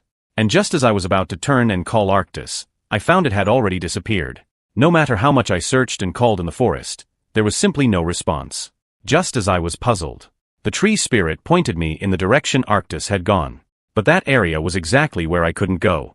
After leaving the dream forest, I was very downcast, not understanding why Arctus would leave me, when we still had so many happy things to do together. At this time Su Huijian and Jin Shu also came to my shop, but seeing my state, they were somewhat at a loss. Seeing other customers arrive, I finally roused my spirits. Then I asked about Jin Shu's identity. Hearing this, Jin Shu immediately came forward to greet me. Last time was too rushed, he didn't even have time to introduce himself.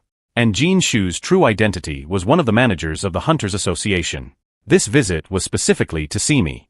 But today I had actively contacted Su Huijian, because I had something to tell her. Then handed the tracking scroll to Su Huijian. Looking at the text on it, she appeared very puzzled. I then said this scroll could help her find her brother Shenghua. Hearing this, Jin Shu was very surprised. He hadn't expected that just by studying ancient books I could make my own scrolls. But before Jin Shu could ask further, Su Huijian first interrupted, saying she would keep this secret for me. Seeing this, Jin Shu stopped asking about the scroll, but suddenly asked if I had a contract with demigods. His words stunned me, because Arctus and the others, these nature gods, all belonged to the demigod level. About this I certainly wouldn't give Jin Shu an answer, so I showed a very puzzled expression. He seemed to have expected my reaction.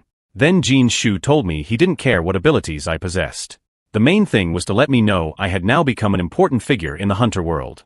Thanks to the potions I made, hunter survival rates had greatly improved. Jin Shu said this was what the Hunters Association owed me. The entire association was very grateful for what I had done. Then he gave me a business card, telling me to find him for help if I had any difficulties. Hearing this, I didn't reject his goodwill. Before leaving I also gave Jin Shu many magic potions, and he thanked me once again. After seeing Jin Shu off, I then invited Su Huijian to discuss details in the shop. After coming in, I asked her to wait a moment, then began drawing on paper. Soon I had drawn out Estland Kingdom's landmark buildings. Now I told Su Huijian if she saw similar buildings.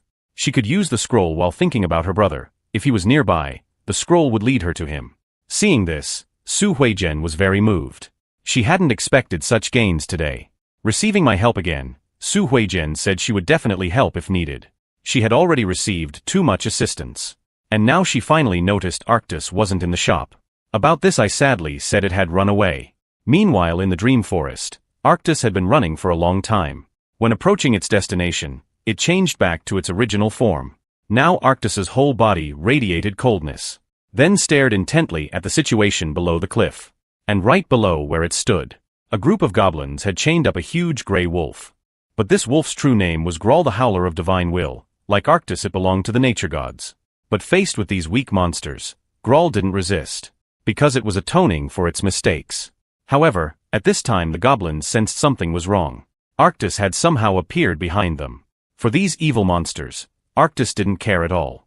Feeling this oppressive force from deep in their souls, the goblins were immediately scared into fleeing together. Now looking at the arrival of an old friend, far from being happy, Grawl mocked Arctis as a coward. Hearing this, it just silently bit through the chains on Grawl's body. Now Arctis told the giant wolf before it to follow. Because the world tree had begun restoration, it needed its power to come guard. About this, however, Grawl lay back down, believing Arctis had no right to command it. Unexpectedly, this earned it a fierce bite to the neck. Under Arctis's power, plus Grawl's long-term injuries, the next second it turned into a husky-like wolf. At this time Arctis stated, it hadn't come to ask for opinions. Now no matter how much Grawl struggled, Arctis still held it in its mouth, then began returning along the original path. The next day, Sunning's team took me into the underground city, while I requested to visit the ruins they had encountered before. That is, the Estland Kingdom building before us.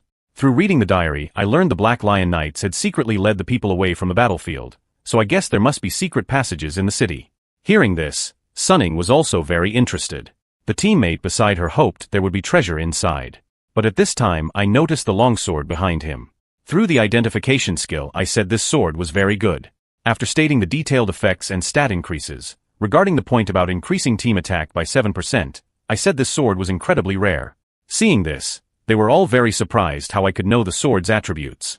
Now I finally realized I had accidentally let something slip. With no choice, I just said I had recently learned the identification skill. At this time Sunning suddenly remembered, no wonder the effects on my shop's potions were marked so clearly. In today's hunter world, the identification skill was now considered almost a supreme technique. About this Sunning told me to be extremely careful. Just as she said, I also received a warning this time. But after going back, I could still ask Jin Shu about other uses of this skill. After some time, we finally found what appeared to be a secret passage entrance. Passing through it, we were absolutely stunned by the sight before us. Ahead lay a massive river, the Tellys River I had been searching for. I immediately took out my pen and started sketching the surrounding terrain, prompting the others to marvel at what skills I didn't possess. But when I turned my gaze toward Shunnying in the distance, I noticed the wish scroll in her bag suddenly activated its effect. I quickly warned Shunnying to be careful, as misfortune was about to befall her. But it was too late, without any warning. Shunnying suddenly fell straight into the water. As she fell, she had only one thought: why was she the unlucky one again? We immediately rushed over to rescue her.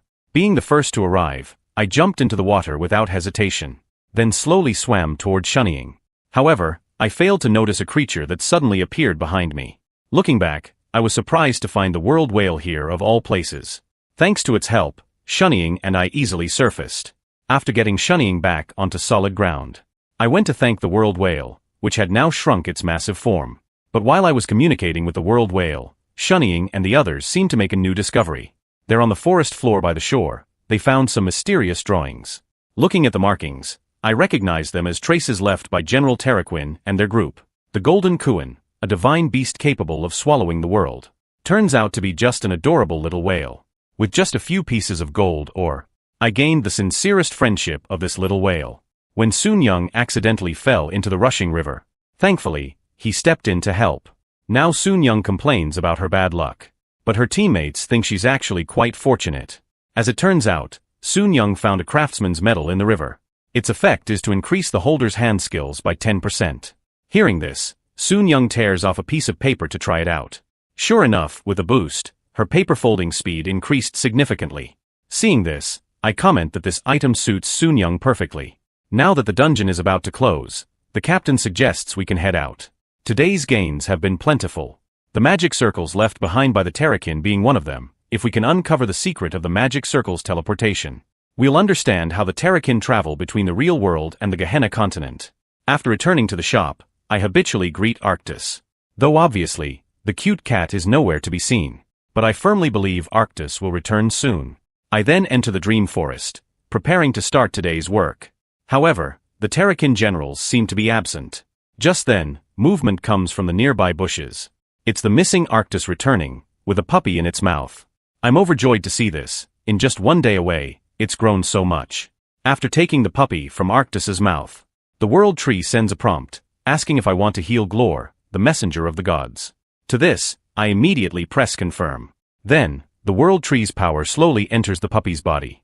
After some time, Glor gradually recovers.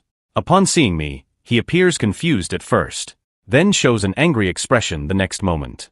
But to me, this is just too adorable, so I immediately pick him up. Glor tries to struggle, but finds he can't break free from my hold. After some thought, I decide to nickname him Husky from now on. Hearing this, Glor complains to Arctus about my terrible naming ability. And now the Dream Forest has gained another new member. A few days later, something unexpected happened. Since Husky's arrival, the number of Terrakin has begun to increase rapidly.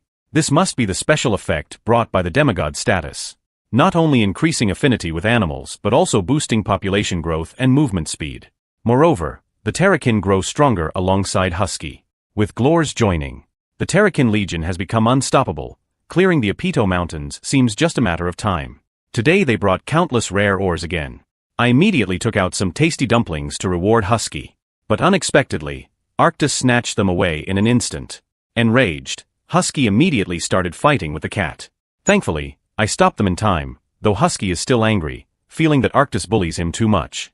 Meanwhile, movement comes from the plants in the wooden house. Understanding that guests have arrived, I lead them back to the shop. Sensing the unfamiliar scent at the door, Husky appears quite unfriendly. The visitors are Jean Tree and Cui Zhishuan, with Jean Tree noticing the newly arrived Husky. After returning, I immediately invited Jean Tree over. My purpose being to tell him about my appraisal skill. After confirming again with me, Cui Zhishuan beside him greets me first. I'm curious why he came along today. Hearing this, Cui Zhishuan explains it was all due to guild leader Che Huayan's pressure. After being rejected by me last time, Che Huayan has been trying various ways to make me reconsider. But as an alchemist, Cui Zhishuan greatly admires my potions and scrolls. Coincidentally, hearing Jean Tree's invitation, he tagged along. After we sat down, Jean Tree asks what my appraisal can do. After some thought, I list the details. Besides seeing an item's name and attributes, it can precisely show the enhancement ratios of additional effect skills. Hearing this, Jean Tree and Cui Zhishuan both confirm that I must have awakened the appraiser profession. Seeing this, I mention that I don't know many other uses for this skill. To this, Jean Tree begins explaining. It turns out the appraiser profession has been awakened by very few people worldwide. So once my ability is exposed, I would lose my freedom in life. But Jean Tree tells me not to worry. They had already discussed how to resolve this before coming. Some time later, a trending topic appears on the Hunters Forum about item appraisal. Seeing this, Che Huayan immediately clicks in, only to find that an item appraisal event will be held in their guild building, though with very limited spots. While Che Huayan wonders why it's in the guild building, the reservation spots are already full. Cui Zhishuan tries to comfort her but still doesn't reveal who the appraiser is. Thinking about how the next 3 months of appointments are full, Che Huayan gets angry at Cui Zhishuan. After all, he participated in planning this event but won't let her use any connections. To this, Cui Zhishuan can only use Jean Tree as an excuse. Che Huayan points at their guild's weapons needing appraisal, saying at this rate, it would take 2 years to appraise everything. Because it's so hard to get an appointment, Cui Zhishuan can't help and quickly leaves, saying he has business to attend to. As for Che Huayan, she begins wondering who this new appraiser might be. After the appraisal event, I return to the shop, accompanied by Cui Zhishuan. These are 2 potions we made together, though their effects differ. Cui Zhishuan is very curious about this, and my explanation is that we used different quality materials. But the real reason is that my alchemy has already reached level 3. Next, I make many potions with him, enough for tomorrow's sales. However, Cui Zhishuan thinks I should recruit more alchemists, as these potions are too good and should be sold in more shops. He also requests that I teach him more about potion crafting in our future cooperation. After a busy day, I'm quite tired. After seeing off Cui Zhishuan, I rest a bit before entering the dream forest. Now the Terrakin are harvesting fruits from the world tree. Below, Husky and the Legion have brought more rare ores. Seeing this, I happily greet my companions.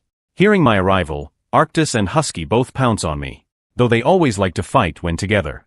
At this moment, the Terrakin general points forward, asking me to go over. Even Husky jumps down. The two of them want me to follow along. So I bring my companions to check it out. The message panel appears again. It turns out Husky and the others sense monsters appearing on the plains. Seeing the monsters, Husky immediately returns to his true form, taking down a large number of monsters with one swipe. After receiving the demigod's blessing, the Terrakin Legion undergoes a collective purification, even giving birth to a new type of creature. Its name is Scout Terrakin, possessing powerful detection abilities. With everyone's efforts, the plains ahead are finally purified, and the Apito mountain region is now open. Everyone did very well, with Husky contributing the most. Now he secretly boasts to Arctis. But unexpectedly, Arctis directly mocks him, saying that he himself is treasured without needing to work, while Glor is just a working dog. This infuriates Glor, who immediately bites at Arctis again. Seeing this, I pick them both up, then begin exploring the new area. Perhaps there will be new discoveries here. Unexpectedly, after walking just a short distance, I see the Black Stone Knight's final hiding place. But when I try to touch it, I'm stopped. Through the message prompt, I learn that I can no longer directly intervene in the Gehenna continent, though I seem to have gained the ability to communicate. I wonder if this will affect my ability to command the Terrakin army. Then the World Tree gives me a new skill called God's Vision. Its effect allows me to explore this area from a god's perspective. Seeing this, I eagerly press confirm, wanting to try the new skill. The next second, I suddenly fly up into the air, and my vision isn't limited by distance at all. This is when I discover the situation ahead. There's a group of knights fighting goblins. Their appearance makes me suspect they are survivors from the Estran kingdom, and their strength is quite impressive. Mere goblins are no match for them. Just then, someone seems to call out to the leading blonde man. But this person's appearance startles me greatly, because he is Seo Huijin's brother, Sung Hyuk. Now the group has just defeated the attacking half-orcs. But from the conversation between Sung Hyuk and the blonde boy, I learn they seem to be short on food. But Sung Hyuk clearly knows someone stole their supplies, so he asks the prince. If the prince permits, he could find where the food is hidden within 3 days, though this was rejected. And I, watching from above for a long while, roughly understand that this blonde boy is indeed the Prince of Estran. After these warriors leave, I suddenly receive new quests. The first quest is to help the survivors find the royal seal and give it to Prince Karl. The second is to find the villains in the survivor village. This quest's content is very detailed, like a complete story. But regardless, finding Hunter Sung Hyuk is already a major discovery. The problem is that I can't physically intervene now, unable to bring Sung Hyuk out. So I return to the forest, wanting to ask my companions for some information. Then I take out the magic circle I recorded earlier. After looking for a while, the Terrakin general begins directing. In just a few minutes, the little Terrakin complete the magic circle.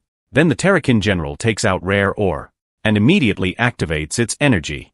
At this point, the newly made magic circle takes effect. I guess the green light is the entrance, while the yellow should be the exit. Then the Terrakin dive in to demonstrate for me. Sure enough, it's about what I guessed. This magic circle is for teleportation. I think the survivors might have used similar magic circles to finally reach the Apito mountains. If we can find the exit of their magic circle, we should be able to help Sung Hyuk return. I originally thought the Terrakin also moved via magic circles. But unexpectedly, the Terrakin general denies this. They don't use magic circles to travel between Gehenna and Earth. At this point, the Terrakin general points behind. And what he's pointing at is the World Tree behind. Now I understand too. It turns out the World Tree is the bridge between the Gehenna continent and Earth. With the Terrakin's hints, I roughly have some ideas. At the same time, I ask the Terrakin general to help search. If they find magic circles near the Apito mountains, come back and tell me. Meanwhile, in the survivor village, Prince Karl is talking with someone. These are their supplies for going out to fight monsters, but the amount is clearly wrong. To this, Karl questions the man before him, Paro Jack. However, the other's answer is that monsters attacked the farmland, so there aren't more supplies. Hearing this, Sung Hyuk sneers, sarcastically saying he hopes that's the case. Seeing Sung Hyuk about to confront him, Prince Karl stops him. Then asks what conditions are needed to get more supplies, but Parojak appears very evasive. At this time another man walks over. He is the former Earl Glen of Estran, saying the wild elves need mithril, only then will they be willing to trade more supplies. However, just leaving the village to obtain other resources is already very difficult. Prince Karl doesn't dare imagine the difficulty of obtaining mithril. To this, Glen tells him not to worry. This time he got other information from the wild elves. That is, there is mithril in the valley deep in the Apito Mountains. He also tells the prince that once they have mithril, they can negotiate well with the wild elves. And then they can get more food. But Karl's people understand this is nothing but these two men's personal desires. However, considering the ordinary civilians, Karl still accepts the task of finding mithril. From Earl Glen, they learn that valley can be seen looking south from the Apito mountain peak, but the people nearby know there are more monsters there. To this, Karl ignores his subordinate's dissuasion and still chooses to go. Even though Estran has fallen, Karl still wants to protect everyone. He doesn't want everyone to go hungry. Seeing this, the two men are very pleased. With mithril, they can go out and do business. Then Prince Karl says he has one more requirement. When trading with the wild elves, they must also participate. Hearing this, Glen advises that wild elves don't like strangers. To this, Karl says Glen and Parojak were once strangers too. If they could go, so can he. Karl's gallant speech wins Sung Hyuk's favor, who then jokes that he doesn't want to die. He still wants to return to his original world. Karl promises Sung Hyuk that he will definitely ensure his safe return. After some time, in a church, someone is praying to God. But Earl Glen is quietly hiding behind. He is now eagerly anticipating whether Karl can return. As for me, through the message prompts, I roughly understand everything that happened to Estran. Long ago on the Gehenna continent, there was a peaceful and prosperous kingdom. But the peaceful days were shattered by war one day. Estran was finally defeated by wizards. The remaining people followed the prince to flee their homeland, finally settling near the Apito Mountains. Unfortunately, they still suffered from food shortages and monster attacks. And the earl and merchant who had trade permits with the wild elves actually used these immigrants to make profits. The current situation is led by Prince Karl, fighting monsters on one side while dealing with the earl and others on the other, trying his best to ensure the civilians have food to eat. But Earl Glen asking Karl to search for mithril must have other intentions. What makes me helpless is that Karl and Sung Hyuk set out for the southern part of Apito Mountain without any preparation. That area is the territory of ogres. They are at least dangerous level monsters, with high defense and strong recovery abilities. However, now I cannot directly help Karl and others. But their strength is still very formidable. They should be able to hold out for quite a while, or maybe even have a chance to directly defeat the ogres. Just as I was preparing to go back, I suddenly hear someone praying. Through God's vision, I discover in the survivor village's church, there is a girl praying devoutly. She is Selena, the saint of Estran, now praying for Karl and others who went out. Then my panel receives prompts again. It shows Saint Selena needs my help. Meanwhile, the third quest appears, which is to gain the power of faith from the village through Selena. Finally, the message gives good news. When Selena is praying, I can talk to her and exchange items with her for 3 minutes. Just as I was happily cheering, the saint in the church hears my voice, making her a bit panicked. On the other side, I quickly shut up, realizing she can hear my voice when she prays. With the ability to exchange items, I decide to return to the Dream Forest first. The Terrakin Legion is already waiting for me by the World Tree, with the scout Terrakin wearing sunglasses from who knows where. Seeing all companions gathered, I first greet everyone, then give them some urgent tasks. That is to go to the Apito Mountains area and look for magic circles similar to the one on paper. As for the scout Terrakin, I decide to let them observe the survivors. If there's anything unusual, report back to the Terrakin General. And the Terrakin General will act alongside me. Their task is to deliver this sword to Prince Karl. After assigning everyone's tasks, I set out with the Terrakin Legion. Behind, Husky asks curiously if Arctis doesn't care about the master anymore. To this, the cat thinks it's not time yet. Because my power isn't enough yet, all they can do is wait, but Husky feels he can't take it anymore waiting like this. Hearing this, Arctis is also distressed, immediately getting angry at Husky, and then they fight again in a bundle. After some time, in the survivor village, Merchant Parojak is flattering the Earl. Under Glen's plan, the prince really went to an extremely dangerous place. And the merchant hopes Sung Hyuk will also meet with misfortune, so there won't be anyone opposing him anymore. As for why the two are certain the prince and others will perish, it's because they tampered with the southern ogres. The merchant put the drug used by wild elves for hunting in the ogres' territory. Now many ogres are probably in a berserk state. With this trump card, Parojak is already celebrating future days. Looking at the arrogant merchant, the Earl tells him to keep his voice down, to celebrate after things are done. After discussing, the merchant walks out. But unknown to him, many scout Terrakin are hiding behind him. Now only one person remains in the room. Earl Glen openly displays his ambition. After the prince's death, he will become the new king of Estran. By then, even Saint Selena will have to surrender. Outside, the Terrakin general and I feel very angry. Estran is already in ruins, yet he's still dreaming of being king. But now Selena isn't praying, so I can't tell her the situation. The only good news is that Karl's side should be fine. And now they have encountered the ogres. Sung Hyuk and other strength is indeed powerful, coordinating with Prince Karl's attacks. The ogres are being beaten badly. Seeing this, I feel they really can defeat these monsters on their own. Now the battle is nearing its end. Karl kills an ogre first. Sung Hyuk beside him also doesn't want to fall behind. But after killing many monsters, Sung Hyuk feels his sword has obviously become dull. However, before Karl can respond to him, suddenly a pair of star-red eyes appears behind Sung Hyuk. The next second, an ogre directly grabs Sung Hyuk, then throws him out violently. Seeing these strange ogres appear, Karl immediately tells everyone to run. And the crazed ogres have already begun charging. But Karl chooses to stay behind to block the way. This journey was his choice. He doesn't want others to die. Seeing this, Sung Hyuk still wants to help, but he has already suffered heavy injuries. Can only watch helplessly as the prince faces the ogres. Just then, an unexpected change occurs in the battlefield. Because the fierce ogre is suddenly struck back hard by a giant pincer. Seeing this, Karl is very surprised, not understanding what happened. And under his powerful strength, a berserk ogre is immediately knocked down. Seeing this, the remaining monsters attack the Terrakin general. Fortunately, it reacts in time to dodge. Then uses one pincer to grip the ogre's weapon. The other pincer hitting hard on the ogre's hand. Below, Karl is still trying to process what's happening, while the somewhat recovered Sung Hyuk has already moved up to support. Hearing Sung Hyuk's voice, Prince Karl immediately understands his meaning. Taking advantage of the Terrakin general containing the ogres, the two quickly strike at the monsters, preparing to work with the Terrakin general to finish the ogres. Sung Hyuk is very brave, immediately jumping up to slash at the ogre's neck. Karl aims his sword at the monster's legs. Under their attack, the ogre inevitably suffers damage. But after one strike, Sung Hyuk finds the wound isn't deep. But at this time, Karl quickly warns him, because behind Sung Hyuk, there's another ogre. But the distance is too close, causing Sung Hyuk to be unable to dodge. The next second, his back is injured by the ogre. Watching Sung Hyuk fly back to the ground, the warriors who haven't run far quickly come to rescue him.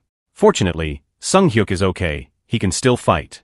After knocking away the enemy, the ogre goes to prepare a joint attack on the Terrakin general. Seeing this, the Terrakin general immediately exerts force, then throws the ogre out hard. Then the ogre that just ran over is knocked down by its companion's body. After becoming a divine messenger, the Terrakin general's strength has been comprehensively enhanced.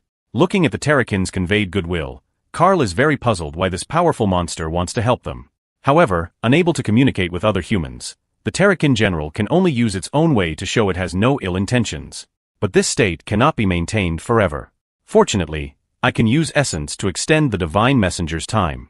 Below, the Terrakin general now gains infinite power again. Karl looks at its golden light, very surprised in his heart. This seems to symbolize divine power. And after fighting with the Terrakin, the two ogres have already received serious injuries. At this time, Sung Hyuk rises again on the other side. Seeing this, Karl quickly asks if he can still fight. Hearing this, Sung Hyuk answers affirmatively. Next, he will continue to launch attacks. Because now is the best timing. If they drag it out, with the ogre's recovery ability, they only have death awaiting them today. Then Sung Hyuk tells the prince not to worry about him, and he will continue fighting. Next to them, the ogre charges at the Terrakin general again. Sung Hyuk kills towards the ogre he just wounded.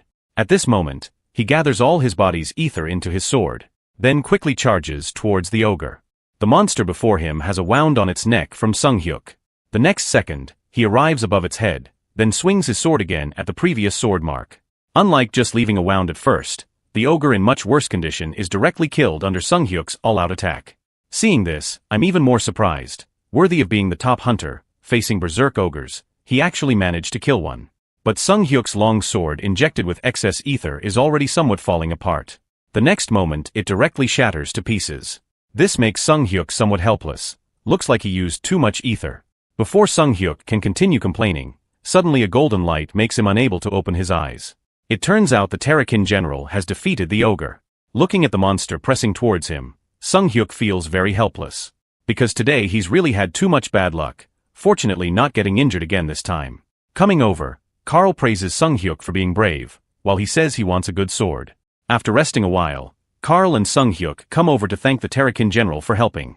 Seeing this, it doesn't show much response, then turns and spreads its wings. Understanding the Terrakin general is leaving, the two quickly wave goodbye. Coming to my hand, I praise the Terrakin general profusely, it really helped a lot today. Meanwhile in the survivor village, a maid is bringing food to Selena. Hearing the others' concern for her health, Selena says she's fine, this food would be better for the hungry children. Hearing this, the maid can only sigh helplessly. And Saint Selena silently prays, hoping the divine can hear her heart. What Selena doesn't expect is, at this moment in her mind, a voice suddenly appears. Hearing my voice, Selena takes me as the god they've been worshipping. Though knowing I'm not but having no time to explain now. So I just tell Selena I'm a divine messenger. This time is to tell her to quickly notify Prince Carl to head east. Hearing this, Selena is very confused. Then I indicate there are things the prince must find there. Seeing this, Selena doesn't ask further. She will quickly ask someone to notify Prince Carl. And Earl Glen, eavesdropping behind, doesn't understand what the saint is mumbling about. Continuing to tell her some things, I suddenly find only 8 seconds left for communication. So I hurriedly tell Selena to be careful of Earl Glen, but before I can tell his ambitions, the dialogue time ends. Unable to hear my voice, Selena anxiously looks around. Just then she discovers Earl Glen behind her. Looking at the sneaking Earl, Selena thinks of what I just said. And she firmly states she will definitely remember the messenger's words. Now I think I've done my best, the rest is up to Saint Selena. Some time later, Sung Hyuk's wounds receive simple treatment. Seeing Carl very worried, Sung Hyuk tells his friend he's had worse injuries before, this time is just excessive ether consumption. During rest, they all stare ahead. Carl and others have never seen this kind of monster. Not knowing what it's doing. Just as they're curious, suddenly a voice comes from behind. Carl looks back, it's the maid from the village. He's curious why the maid left the saint. After panting for quite a while, the maid tells Carl. The saint has a message for him. To continue east from here, there are things ahead Carl must find. Hearing this, Sung Hyuk is somewhat dumbfounded, not understanding the meaning of advancing. About this message, Carl wants to know how the saint got it. When hearing it's an oracle Selena received, Carl turns to discuss with Sung Hyuk, but Sung Hyuk doesn't care about these things, he lets Carl decide himself. Moreover, Sung Hyuk has a feeling that maybe the monster helping them has a connection with the divine. Thinking of this, Sung Hyuk suddenly gets motivated, he also wants to see if gods really exist. Next, Carl prepares to split up, first letting some people return to the village. Seeing the other about to leave, Sung Hyuk actually steps forward to pull out their sword, he wants to borrow it. Though the sword isn't as good as his previous one, it still fits well in hand. Seeing this, the Knight John says just don't let his sword break. Hearing this, Sung Hyuk tells him not to worry, if it breaks when he gets home, he'll definitely return him a better one. Meanwhile, after I returned, I went to Su Huijian's house. She was very surprised to see me at first. Today I came to ask Su Huijian for something. Hearing that I needed her help, Su Huijian was even more surprised. She immediately opened the door and invited me in to discuss. Once inside, I directly expressed that I wanted to borrow Shenghe's sword. Hearing this, she wanted to know what I needed Shenghe's sword for. So I didn't hide anything and told her about Shenghe's whereabouts in the dungeon. Upon hearing this, Su Huijian was in disbelief. And the sword was meant to be taken to Shenghe. Upon hearing this, Su Huijian immediately agreed. She asked me to wait a moment while she went upstairs to get the sword. Shortly after, Su Huijian handed me an elegant sword. Looking at its effects, I couldn't help but admire how good this berserker's knight sword really was.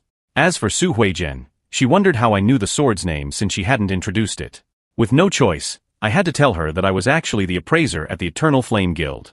And just after receiving the knight's sword, I could barely lift it. It turned out that Shenghe's ether strength far exceeded other hunters, so her sword strength would also be very high. Struggling to put the sword in my spatial bag, I told Su Huijian she could come to me if she needed any items appraised. Next, I was about to leave, and after saying goodbye to Su Huijian, I returned to the shop, but as soon as I opened the door, Arcturus and Erha were actually waiting for me. I was very curious about what they were doing, but Arcturus and Growl understood my situation. So this time Arcturus let Erha follow me, although it hated being told what to do, Erha still agreed.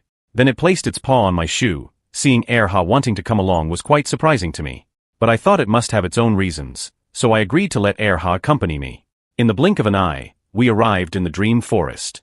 And now Karl and Shungha had found some ruins. Karl was very familiar with the building ahead, as this was where he had led the people away from. Hearing Karl's words, Shungha suggested they go in quickly. There should be things Karl had left behind inside. Then the two went in, but behind them, there seemed to be others following. Inside there was a tunnel, but according to Karl, there were many similar ones near Mount Apito. Hearing his words, Shungha also remembered that the place where she was rescued by Karl should also have been a tunnel. At this time, Karl asked when Shungha would repay this debt of gratitude. Hearing this, Shungha said she had been killing monsters all along, and she never understood why she wasn't sent to defeat the Lich. To this, Karl smiled slightly, saying he was just joking. But when he looked down, he suddenly noticed something strange.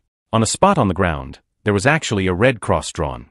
Both of them looked at it and agreed there must be something inside. Then Shungha knocked and asked if anyone was inside. Unexpectedly, the gentle knock caused the ground to break immediately. Seeing this, both of them were dumbfounded.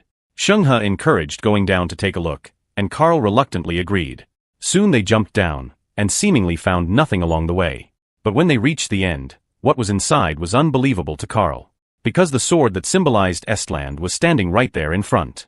At this time, Shungha was very curious if Karl knew this sword. To this, Karl responded affirmatively, then slowly walked towards the royal sword, saying this was the symbol of the Estland royal family. Only when touching the blade did Karl believe. The royal sword was once again in his grasp. Meanwhile, when Karl obtained the stored royal sword, my first task was also completed, not only gaining many attribute points but also a precious skill called Observe. Feeling the great increase in power, I couldn't help but thank Karl for listening to the Holy Maiden's words. Some time later, I came to a place called Fingal Valley above. Just then, a message came with instructions to help the Terraquins. Because they encountered a group of griffins, looking at the Terraquin general below, I prepared to use the new Observe skill. I could see something like an energy bar above its head, which meant the Terraquin general could evolve again. It was already very powerful now. Who knew what changes would come after evolution? As for the other little Terraquins, they all had their own energy bars too. Next was to help the Terraquins defeat the griffins. As countless essence stones rained down, the Terraquins were all strengthened. But for some unknown reason, Erha kept barking at my bag. Then it dove right in. I thought it was hungry. But unexpectedly, Erha bit out Shungha's sword. Then on its body, strong ether light suddenly radiated. Just then the energy fluctuations on Erha's body grew stronger and stronger. And finally the message prompt came. It turned out Erha wanted to restore its former power, but it needed me to consume a lot of essence to help it. And if it couldn't continue absorbing energy, it would even return to its most primitive state. Although this would consume almost all my essence, I thought it was worth it to help Erha. Then I decisively took out the essence bit by bit. For a moment, countless energy was being frantically absorbed by Erha. After the light completely disappeared, I appeared in a place that looked like a galaxy. Looking up, there was a huge being before my eyes. This was Erha's true form, the legendary god of nature. And hearing me still calling it Erha, Growl instantly showed its fierce side. Although it had been waiting for me, this divine agent. But thinking that I would use this name for it, Growl was still a bit angry. After hearing my apology, Growl finally turned its head away haughtily, indicating it had forgiven me. Then Growl suddenly thanked me, saying my appearance had given this world a glimmer of hope. But Growl told me to keep working hard, because what lay ahead for everyone was either a huge disaster or the rise of a world, and all of this would be decided by me. Now it didn't have much time to talk with me. Finally Growl told me to quickly become stronger. When that time comes, it and I would meet again, and in the next second Growl disappeared from my sight. When I came back to my senses, I was back on the grassland from before. However, now was not the time for much thought. I would remember well what Growl said. As for now, let's prepare step by step for what might happen in the future. Sensing my condition, the Terraquin flew worriedly to my side. After telling it I was fine, I immediately took out the magic book. Next was to record the process of hunting griffins, because they might descend on Earth somewhere like before. On the other side, Karl and Shungha were already heading back with the royal sword. Shungha had thought she could use a new weapon, but unexpectedly this was Estland's national treasure, and Karl couldn't let her use it. However, Shungha was just joking. What she wanted most now was to cut down the merchant and the count with one sword. Shungha also reminded Karl that if he didn't make up his mind to deal with those two first, they might draw their swords first. Karl was about to respond when he suddenly noticed the situation ahead. because golden light was bursting from the mountains not far away. Seeing this, both were very curious about what had happened, so Carl suggested going to check it out. And just then I was holding the magic book recording the battle process. Although the Terraquin Legion had the advantage in numbers, the Griffins were clearly more agile in aerial combat than the Terraquins.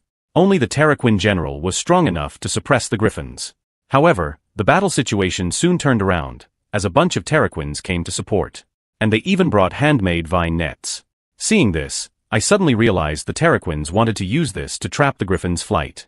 At this time, even though the Griffins really wanted to dodge, facing the numerically superior Terraquin Legion, plus this huge net, they had nowhere to avoid. But correspondingly, many Terraquins had to fall from the mountaintop together to trap the Griffins. If this continued, the Terraquin Legion would suffer very heavy losses. Fortunately, at the critical moment, the Terraquin general's potential value finally reached 100%. Its strength evolved once again. The message prompt showed the general now had a skill called Shockwave. Only to see the Terraquin general raise its pincers high. The next moment, a powerful wave of light burst out. Griffin after Griffin was instantly knocked down. This powerful skill made me give a thumbs up. By the time Carl and Shungha arrived, the battle had entered its final stage, and the sudden golden light made both stop in their tracks. Slowly looking ahead, they discovered it was actually the beetles from before. Seeing the Terraquins fighting with the Griffins, Shungha suggested going to help them. Carl was very willing to do this, and immediately the two rushed up with their swords. But before they could get closer, a small Terraquin stopped them. Then at my instruction, the Terraquin drew a picture of a house on the ground. Carl and Shungha couldn't understand at first. But when the Terraquin pointed to the village at the foot of the mountain, Carl immediately understood the Terraquin meant for them to go back, thinking there was probably a problem in the village. Both first thanked the Terraquin, then quickly headed to the village along the small path.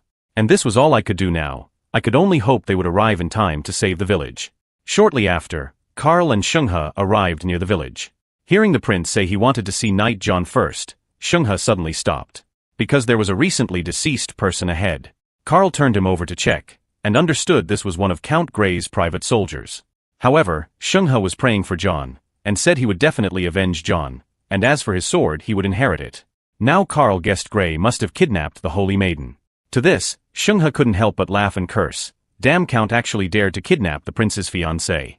Then he became serious, and asked where John and others would be. Hearing this, Carl believed John must be hiding nearby, waiting for their return. After all, he was always cautious. Some time later, John and a group of knights seemed to have been captured. These private soldiers were demanding the city guards open the gate. As the gate opened, John and others were successively pushed in. Among them, John was even kicked from behind. Seeing this, the Count and merchant were both smug, and Selina had indeed been captured. The only thing that left the two unsatisfied was that Carl and Shungha were not among them. To this, Grey didn't care. He believed the prince would definitely walk into the trap. When John was pushed over, the Count immediately loudly mocked that he was just an abandoned dog. And John didn't mind. He just regretted that when the prince hesitated before, he should have killed Grey. John's words Grey very much agreed with, but unfortunately now he could no longer do it. Then Grey ordered John's execution, and all others to be imprisoned. Hearing this, Selina wanted to struggle, but it was clearly futile. Grey had always coveted her beauty. Now having successfully taken over the village, Grey no longer hid his intentions. He told the Holy Maiden to stop worshipping false gods, and from now on only serve him. However, just as Grey's words fell, a sword suddenly pointed at his neck. This scene left the Count somewhat unable to react. But looking back, the soldier behind him turned out to be Carl in disguise. The sword's impact made the merchant hurriedly order soldiers to save Count Grey. But unfortunately, Shungha grabbed Parajak from behind. It turned out this was the plan Carl and Shungha had discussed, letting John pretend to be captured, then they would disguise themselves as soldiers. To directly target these two ringleaders of the rebellion, now the situation had completely reversed. With the leaders captured, the remaining soldiers dared not disobey the prince. Grey then threatened Carl, saying without him the village could not operate. To this, Carl calmly said, "I gave you a chance to work for me before, but unfortunately you didn't cherish it." As Carl slowly drew his sword, Grey also recognized this was actually Estland's lost royal sword. Carl then announced that from today on he would work together with everyone to rebuild on this land a peaceful Estland kingdom like before. Immediately all the people cheered for the prince. They all believed Carl could fulfill his promise. And my second task was finally completed too. However, at this time the third task appeared with branches. I needed to help them eliminate the monsters of Mount Apito. After completing all branches, a place called Sacred Domain could be unlocked. This name made me somewhat puzzled, but slowly looking down, I guessed. The sacred domain was probably that area covered by thick fog. Then I prepared to communicate with Selena later, and complete the contract signing task, so that I could gain the survivors' faith through her. Just then, the Terraquins had successfully defeated the Griffins. Combined with their battle, I also successfully summarized strategies for dealing with Griffins. Next we had to dispose of the Griffin corpses, and move the obtained essence back to Dream Forest. But during the moving process, a group of little Terraquins were hugging several golden eggs. Through the message prompt, I learned these were actually Griffin eggs. But looking at their need for incubation plus several unfinished tasks, my head was a bit confused for a moment. However, soon the message came with prompts again. It turned out the Terraquins had discovered rare mithril ore, and new types had been born among the Terraquins. This ore was discovered by worker Terraquins. At this time it handed me a mineral core, because the worker Terraquin completed the first mining. The message also gave me 3 reward options, among which the first was to generate ultimate grade items. Then I decisively chose the first one, after a wave of spatial fluctuation. A mithril blade appeared before me. Its grade even reached high level, and could increase elemental resistance by 30 and poison resistance by 30. Without doubt this was an excellent item. With 30 elemental resistance, almost all low-level magic could be immune. Thinking that friend Shunnying had relatively weak self-protection ability in the team, I prepared to give the mithril blade to them later. Just then the Terraquin general also returned. Its double wings were still covered with mithril. Seeing this, I couldn't help but marvel at how much stronger it had become. Next was to see the situation in the survivor village. After quelling the rebellion, everyone in the village happily celebrated tonight. What made Carl most gratified was that no one was hurt in this incident. Hearing Carl's words, Shungha immediately objected. After all, he was still injured. Then Shungha asked Carl how to deal with a merchant and count. Carl's answer was to drive them out of the village. This instantly met with Shungha's dissuasion. He reminded that if they let the two go, they would definitely seek revenge. But Carl believed they had also contributed to the village before. Understanding he couldn't shake his friend, Shungha couldn't help saying Carl was too merciful. Carl knew he meant well, and said he would firmly remember Shungha's words. During the chat, John mentioned the food problem. Now the village's food source basically relied on wild elves. Carl also decided to open new trade routes, and negotiate with the wild elves at the same time. Before he could finish speaking, Holy Maiden Selena suddenly ran over. She hurriedly asked Carl to look at something first. Then she began to silently chant spells. The next second 2 lines of golden text quickly appeared. These were special texts from the Gehenna continent. At Shungha's inquiry, John said its meaning was to let the prince go to where God's apostle appeared. The Holy Maiden said this was God's will transmitted during her prayer. And Carl also associated some things. This was what I conveyed to Selena just now during her prayer. Now the Holy Maiden had automatically signed a contract with me. This time Shungha and Carl understood. It seemed this was telling them to return to where the beetles fought before.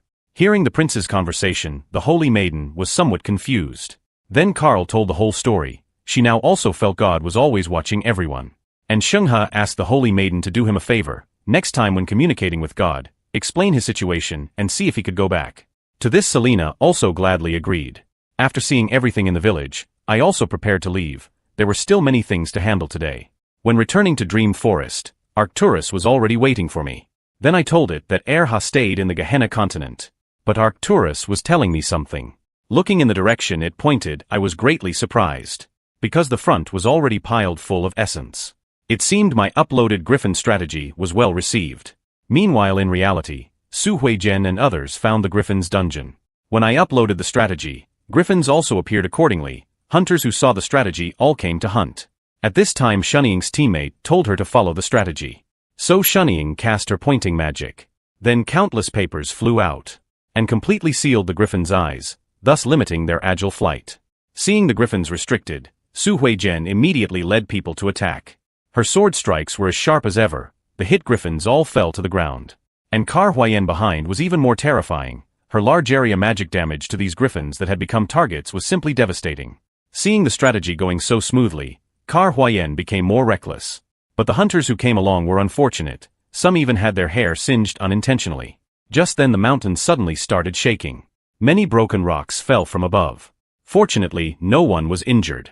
After the shaking stopped, Su Huizhen made an unexpected discovery. Because in front of them a cave had appeared.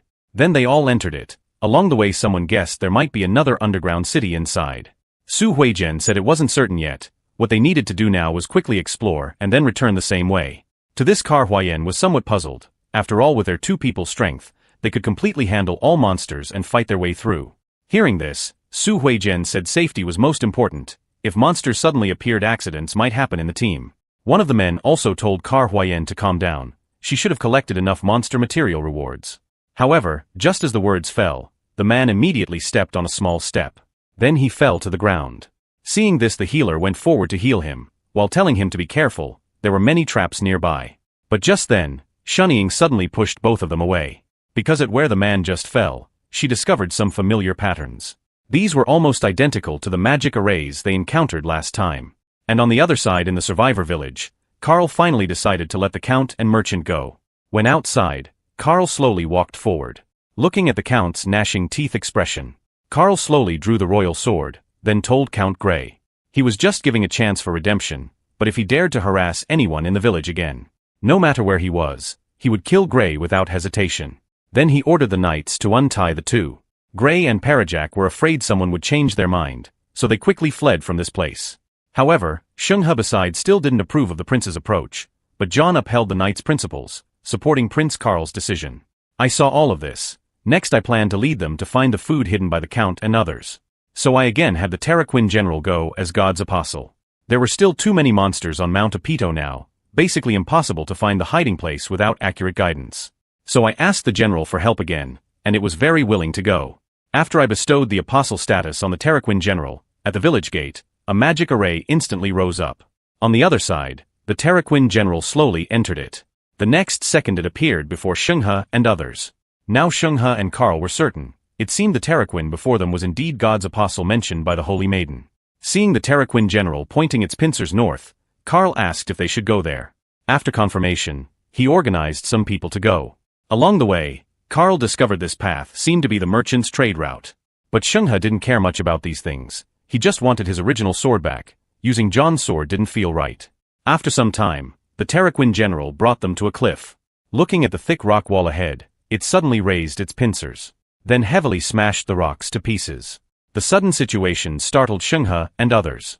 When the shaking ended, they discovered there was a hidden barrier ahead. This was why they couldn't find anything no matter how they searched. And Shungha, having realized what happened, loudly said next time remember to warn them. Carl was very grateful for the Terraquin's help, while saying they could handle the rest. Hearing this, the Terraquin general left reassured. Just then John and others also caught up. Seeing this, Shungha asked Carl to wait a moment, then called John to go in and explore together first. The 2 hadn't walked into the cave for long. What was ahead instantly shocked John, but Shungha seemed to have guessed what was in the cave. It turned out this was the food hidden by the Count and merchant. This was also why people in the village were still starving despite giving out many resources. After confirming there was no problem, Shungha immediately informed the prince. Hearing the good news, Carl also breathed a sigh of relief. After moving out the food, Carl told everyone to quickly transport it back. There were monsters nearby, so they needed to move fast. At this time Shungha also walked out, but he was somewhat disappointed because there wasn't a single sword inside. With the village's biggest problem solved, Shungha increasingly wanted to return to his original world. But just then movement suddenly came from ahead. The people transporting grain seemed to be frightened by something. Looking up following everyone's gaze, above was actually Erha who had separated from me. But now its size was like a giant beast. Everyone who saw it was terrified. Seeing this, Shungha and Carl hurriedly stood out to protect everyone. This time Shungha understood why they hadn't seen any monsters on the way. It turned out there was such a terrifying existence. Carl wanted to let Shungha lead everyone away first. But Shungha pushed him to the back, saying covering the retreat should be left to himself. He told Carl he would definitely survive and return. Then Carl quickly let the others leave first. The next second Growl's giant claw suddenly struck the ground. And Shungha appeared very excited. He wanted to test his limits against the monster before him.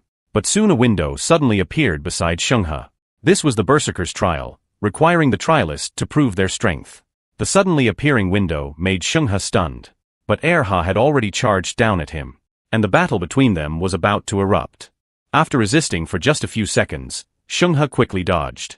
Because the opponent's power was too terrifying, this unexpected trial put quite some pressure on him. So next Shungha decided to fully commit to the battle. Then he infused ether into the long sword to increase the power of his sword techniques. The Berserker didn't stop him, just letting Shungha reach his best state. When all the ether gathered on the long sword, Shungha charged with his sword at the monster ahead. Seeing this, the Berserker decisively met him head-on. Unexpectedly, Shenghe didn't want to clash directly. He ducked and slid under Erha. While the opponent's charging momentum hadn't ended, Shenghe prepared to slash at the berserker's hind legs from behind. Unfortunately, though the berserker looked huge, it wasn't inferior at all in agility. The surprise sword strike was blocked, and Shenghe had to take the monster's giant claw strike head-on. The indescribable monstrous strength sent him flying away. This kind of terrifying power Shenghe had never encountered before. He could hardly believe what level of monster the opponent was, at least disaster level. On the other side, the grain transport team also faced a crisis. After the berserker attacked Shenghe, goblins took the chance to try to rob the food. Carl really wanted to quickly finish these monsters and go help Shenghe, but waves after waves of monsters were endless. Above, I could hear the fighting sounds but felt helpless, because the Terraquin General's apostle time was still cooling down. And the world spell prevented me from interfering in this trial. The prompt above said this task was crucial.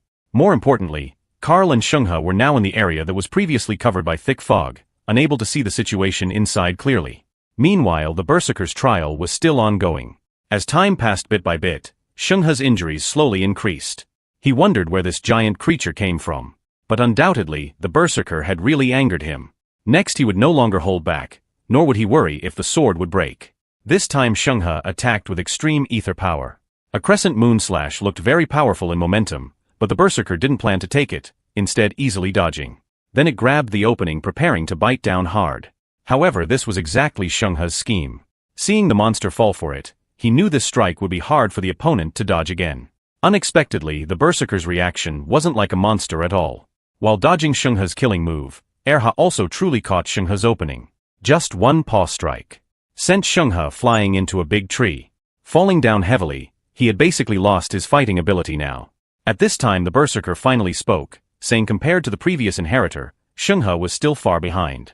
And slightly disdainfully, because the current Shenghe really wasn't worthy of it. Hearing this, Shenghe became more unwilling to give up, although he didn't understand what the trial represented. But being looked down upon by a little dog, Shenghe immediately wanted to fight again.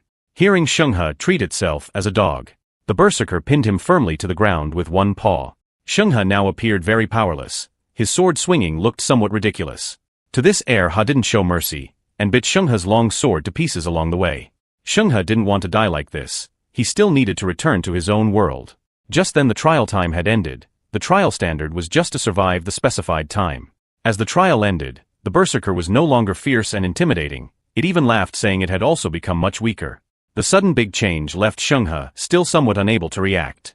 The berserker told him, "You are destined to be a knight. This time was just a small test." The berserker hoped to make Shenghe become someone worthy of itself. Then a long sword suddenly appeared. And this sword was exactly Shenghe's previous sword. He never thought there would be a day to see his old companion again. This was originally what Shenghe obtained from a dungeon many years ago. Holding this sword again, Shenghe felt unprecedented power. At the same time, he now truly believed in the existence of gods. After delivering the sword, the berserker had left, and at this time Shenghe also heard the battle from the prince's side. With high fighting spirit, he immediately rushed over to support. And on the other side, I also received the task completion prompt. Then the berserker suddenly appeared, and changed back to Erha's form. Now it seemed even more lovely than before. After not seeing each other for a while, I missed it very much, and welcomed it back to my side.